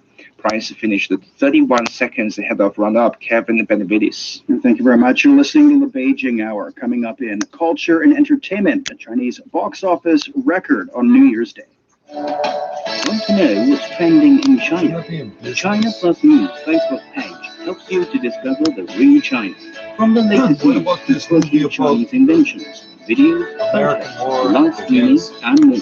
Join in the conversation today by searching for China Plus News on Facebook and discover its news, its people, its traditions and culture. China Plus News Facebook page. Open your eyes to the real China. 54 past the hour now, turning to culture and entertainment. China set a new box office record for New Year's Day. Mainland theaters raked in $92 million on the first day of the year. The single-day revenue surpassed the previous record of nearly $55 million that was set on the same day back in 2018. 2 domestic films, feature film A Little Red Flower and comedy Warm Hug, led the way. China's film market's been recovering slowly after cinemas reopened in the second half of last year. The country's box office recorded more than $3 billion last year. The top 10 grossing films were all domestic productions. After a year of dismal ticket sales, theater operators and industry analysts see reason for optimism as the rollout of COVID-19 vaccines begins. They hope that a line of action movies will help the sector to stage a comeback in 2021. Lin finds out more. Box office receipts for North America in 2020 plunged 80% from a year earlier. While the timing of any rebound is uncertain, theater owners are hoping to light up the screens with a lineup of superheroes, fighter pilots, and cinema's most famous spy in the spring. Currently, studios plan to send theaters a heavy lineup of big-budget movies that were yanked from the 2020 schedule.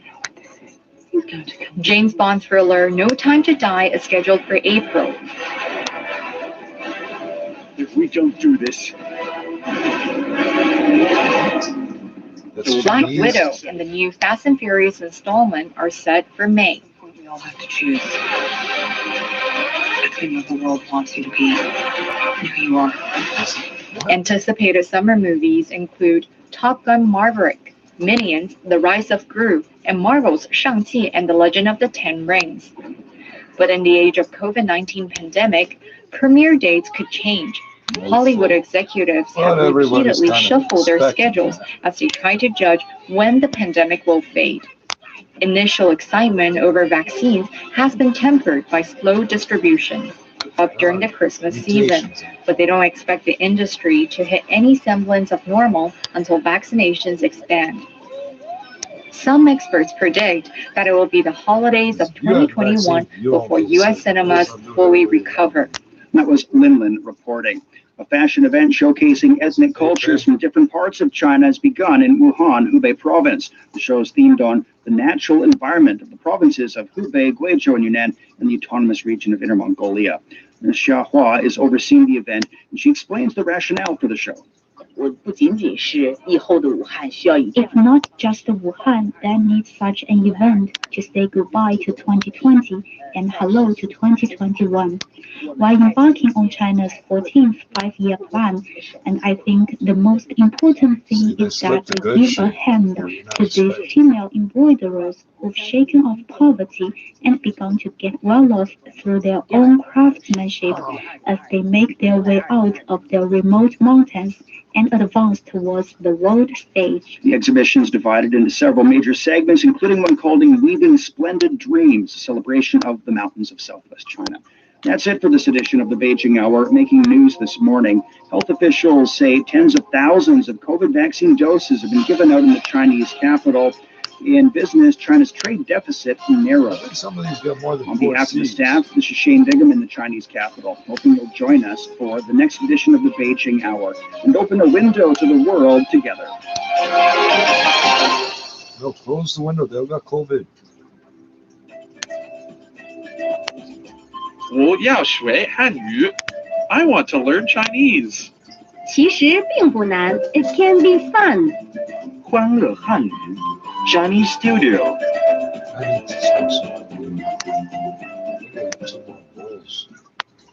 Yeah, Jeff, last week was fabulous on Chinese Studio. We learned what to say when we walk into a restaurant and some very unique dishes that we can try. Yes. Well, Gav, dinner isn't complete unless you have something to wash all that food down with. Right, I need something to drink.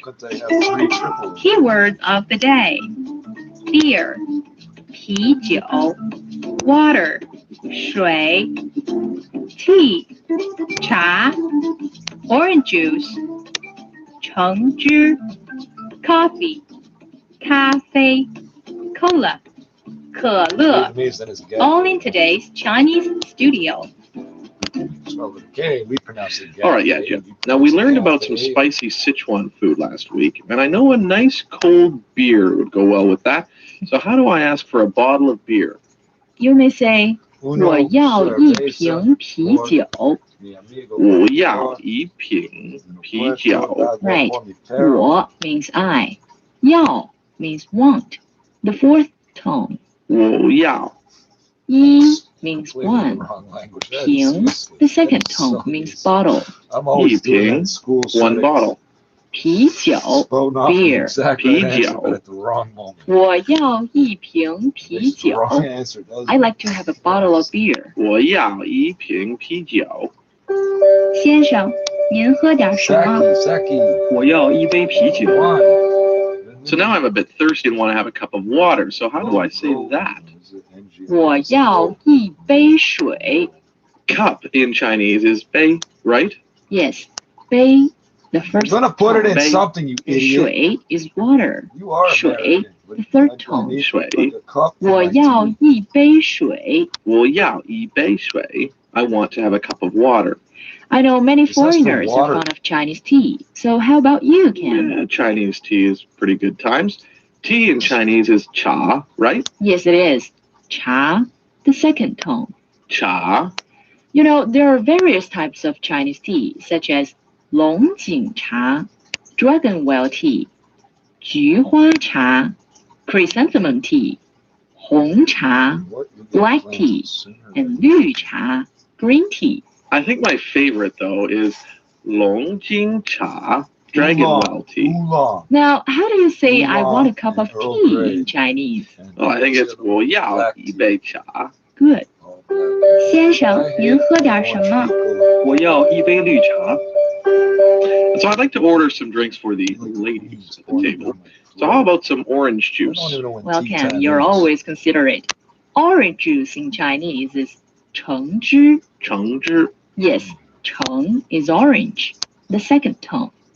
橙汁. The first tone means juice. It means orange. 橙汁. 橙汁, orange juice. So what's Chinese for coffee? It's 咖啡. Cafe, all in the first tone? Right. Now I'll tell you another word. 可乐. 可乐. Oh, yeah, that sounds like cola. Yes, it is cola. 可乐. 可乐. 您好，您要喝点什么？我要一杯橙汁。您呢？我要一杯可乐。咖啡需要吗？不要了，谢谢。Keywords reminder. Beer, 啤酒 water, 水 tea, 茶 orange juice, 橙汁 coffee, 咖啡 cola, 可乐 Whoa. Well, I don't want to order too much PGO lest my PGO belly keeps growing. So I think it's best to stick to the tea.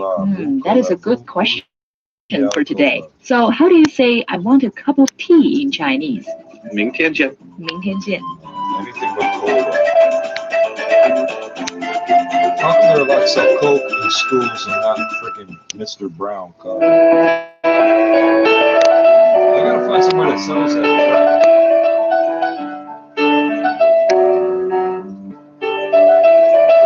Labor strength then on the job site.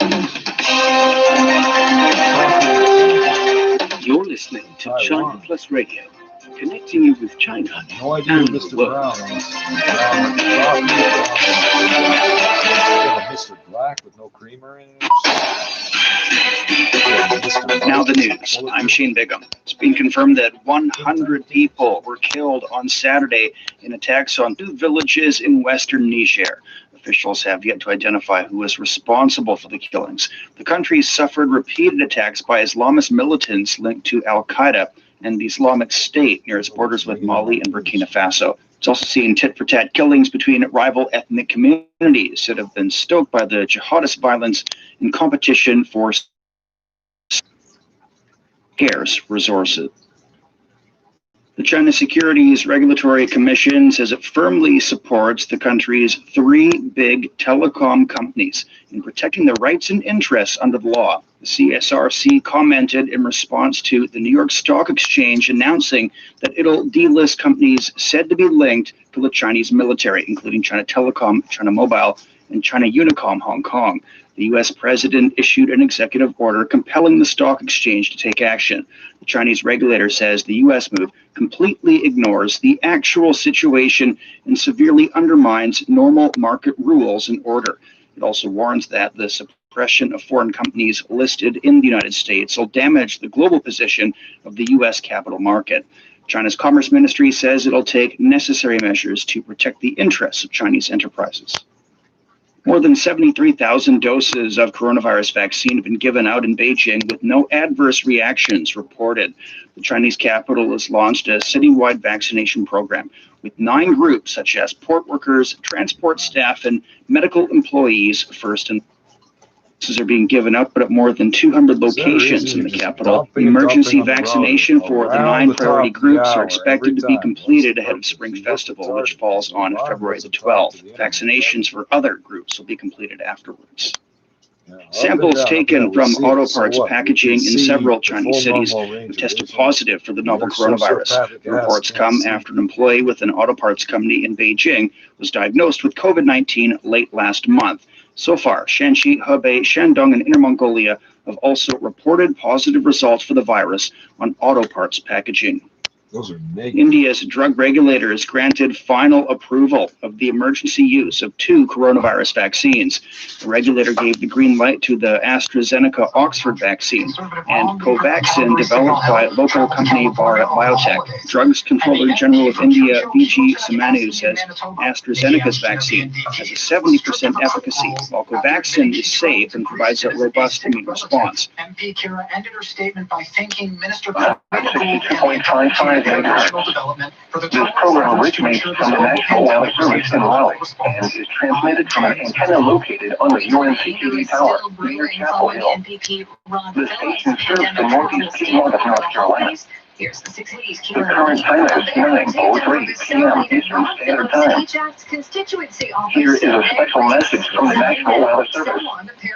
For the following counties, Harnett, North Carolina, the National Weather Service in Raleigh has issued a flood warning for the Cape Fear River at Lillington from late tonight to Monday afternoon. At 7:46 p.m. Sunday, the stage was 13.8 feet.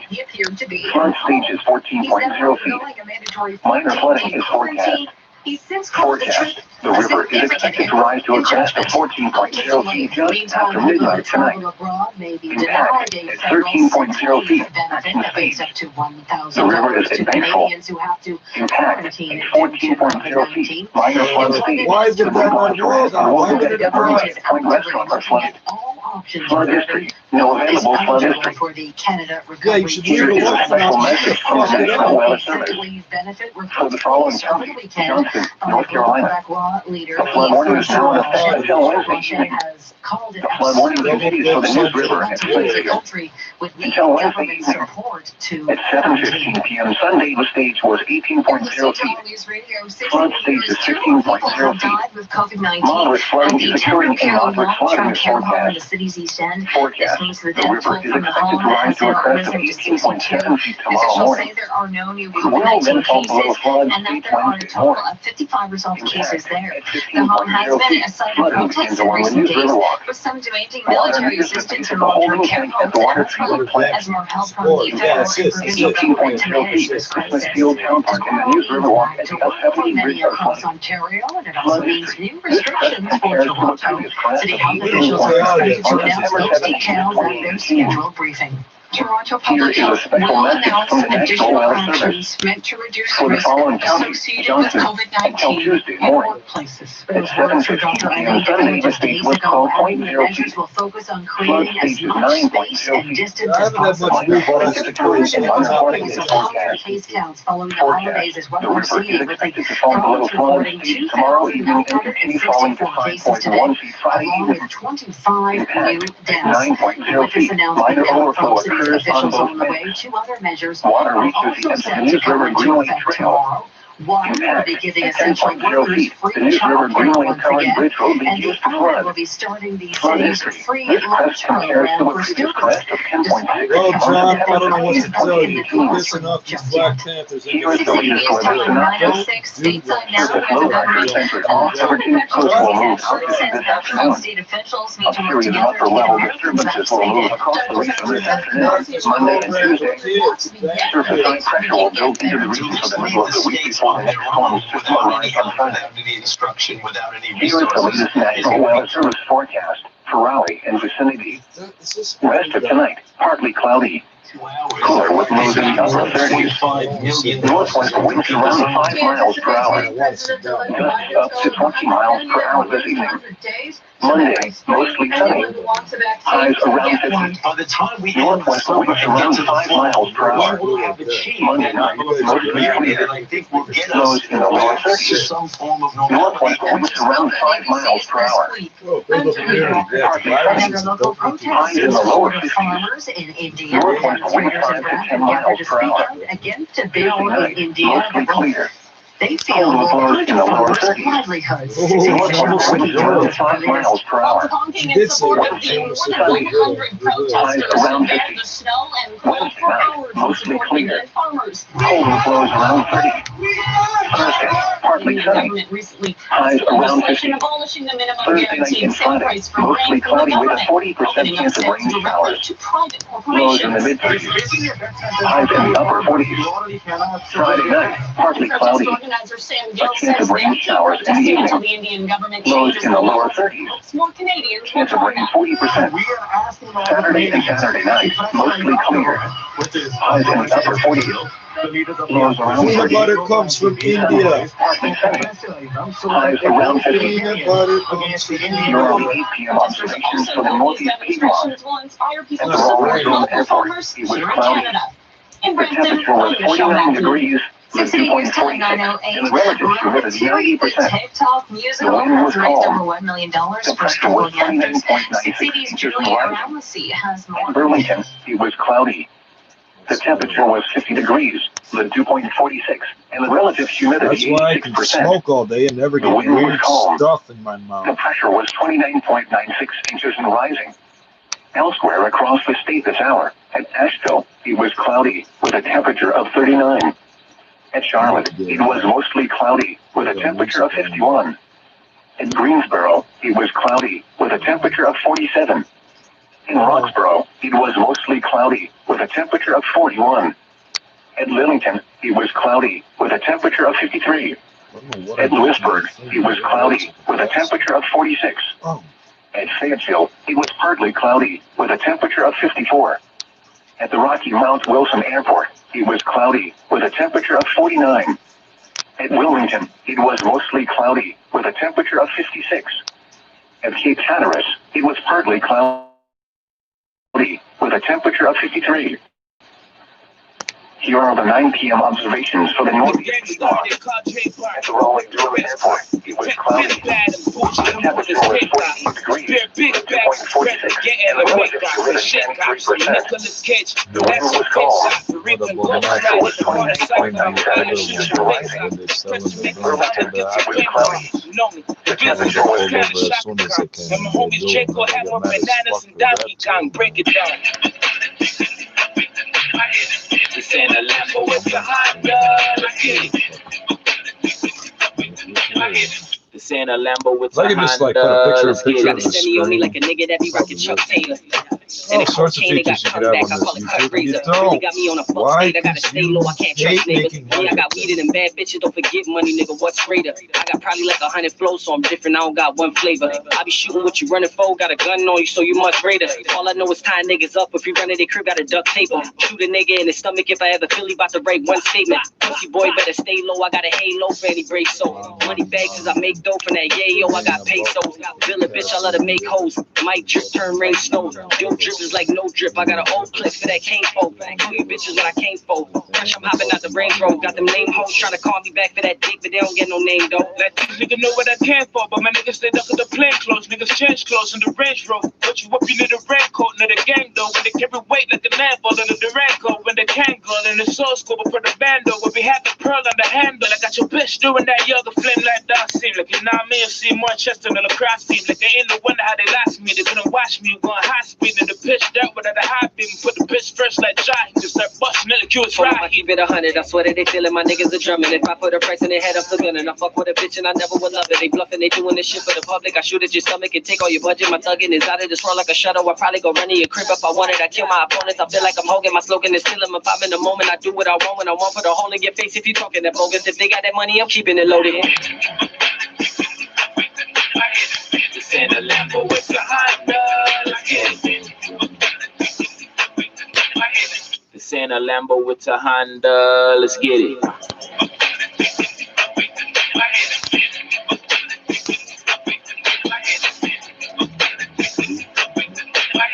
This ain't a Lambo. That's not 3 clicks, is it?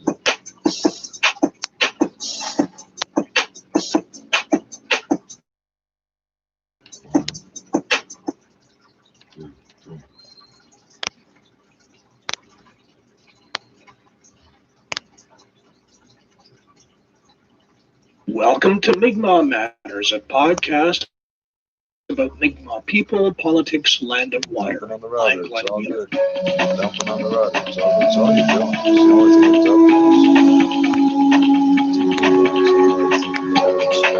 that's up to us. Demonstrating. Support independent Mi'kmaq media. Become a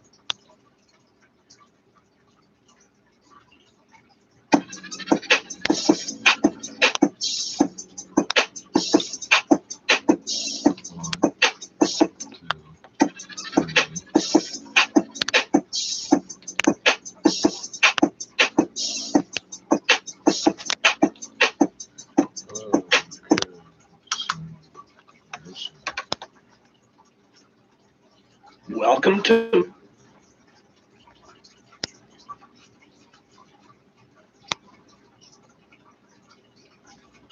I'll just keep playing the same.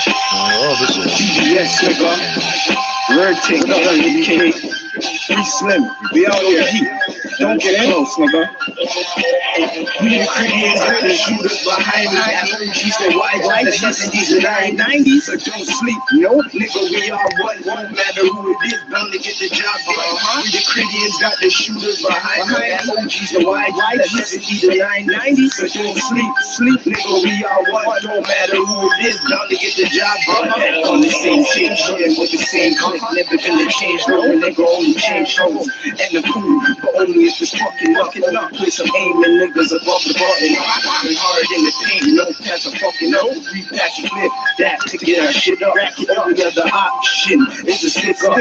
Never a 9 to 5, cause I ain't got no day job. From the slums, little homie, where we play hard. You don't wanna see the 30-30 when it sprays on. 22 to walk around 3/8 to the beat. The 40 to lick them down, the max for the EC. Heard niggas saying what they wanna make tracks with us. Before that, didn't even crack to us. Going hard in the booth, it's a takeover. Hard and the brown into your face, that's a makeover. 2 and 5 or a Q. The rest profit hustlers, when I say won't sleep till I knock it. And don't push me, cause I ain't in the top yet. 12-year-old school, so I ain't scared if you got it. Is it me you comparing to? I ain't finished my fair share yet, but I aired them just started. And I ain't talking about no jump shot, brush them off, go top. You know the cold hurler tracks, didn't think I was capable. 4-5 pipe on my mullet. Didn't think I was capable. 4-5 pipe on my mullet. It isn't traceable. You niggas don't ride something like a flat tire. Aim a fire at your back and when you backfire. Cause my gap's the same size as a blow dryer. Never screw in your raps, do some damn right. Great job, make them spit through the wire. And you don't supply shit, you a buyer. I'm the king of gang rap, call me sire. But privately you rate and admire. You rubber grip tight, no pliers. I gotta take you out, call it quits or retire. The 4th room down, 5th lift from up. Bells don't leave shells, so I'm switching up. Be something like a bus driver still picking up. Got your hands in your pocket, nigga, stick them out. Palmer projects, money's no objects. So we finger fuck max and we podcast. Slide in, slide out, drop, roll, we ride out, down, go. I got rounds at your thumb count. You're standing up till I tell them straight down. Stomach on the ground, hands behind your back and your neck. When I'm digging in your pants, give me that in the trip. All for the rest. He said, check the weed, leave the cash. I'ma do him dirty, mad max, you niggas get back. Bitches get slapped and get smacked face down when I'm breaking her back. Yo, we got metal like a rap, made a name in rap. I'm sending it for dragnet. Yo, I'ma need me a bag that C-O-L-T. Carved in my rack, still unstolen. Stereo scratch up on my actions. Stop the madness, I'm reeling up, get it gone. Magic, I don't sleep like I don't got a night joke. Send your ain't class, didn't see prom, now run up on them close. I ain't doing wrong, but I'm clear blood strong till it drops on my palm. Till it tiny changes and no to me arms are playing just sicker than sharks. I ain't saying this, but I'm a all star. I'll snap, crack, pop like camera. I'll snap, run, duck, just hide when I let off. One man in the mask, man in the act, man with the strap to your man's vision black. With the phone dog and I'll snap, OGs for YGs, scroll clap, we clap. Do you come and try me? 70s and 90s, been moving grimy. Rush till it's hooked on it. to the ivy. It's 4 or 5 will stretch up, and they think it's drunk. Until they end up on a stretcher, better get a coffin. Yo, Critians, so we ain't in the no long talking. Money overflow, back on my bullshit. These punks that I grew with, acting like you're too sick, too no cash making me ever switch sides. Or battle to the jakes, almost get my guns fried, huh? My mind's fried. See, I don't give a fuck, skank it with a YG, guarantee we hit them up. Take a nigga slut, man, you know me, never look back since my first pack in 03 pack, nigga. Plus I get busy with these OGs, screaming outside, outside of the police. Fucked up when I nipped 1.5 a B, snakes selling cop chops, now you owe me 10 G's. Till I go to sleep, kill you for the educator, marksman, shoot for fun, what the fuck's a murder one? Bad news if you run into the DBS, all I do is give one nod, then he breathes the tech. Then he breathes the tech. All I do is give one nod, then he breathes the tech. We the Koreans got the shooters behind line. OGs the wide, the 70s the 990s. So don't sleep, no, nigga, we all one. Won't matter who it is, bound to get the job done. We the Koreans got the shooters behind line. OGs the wide, the 70s the 990s. So don't sleep, nigga, we all one. Don't matter who it is, bound to get the job done. You disconnected it from the well, let's just do the next song, so what? You can't hit all of them. But this would be the time to fix that. Like that. Oh, shit. I should get a cigarette off that. Damn it. Fix that for a second.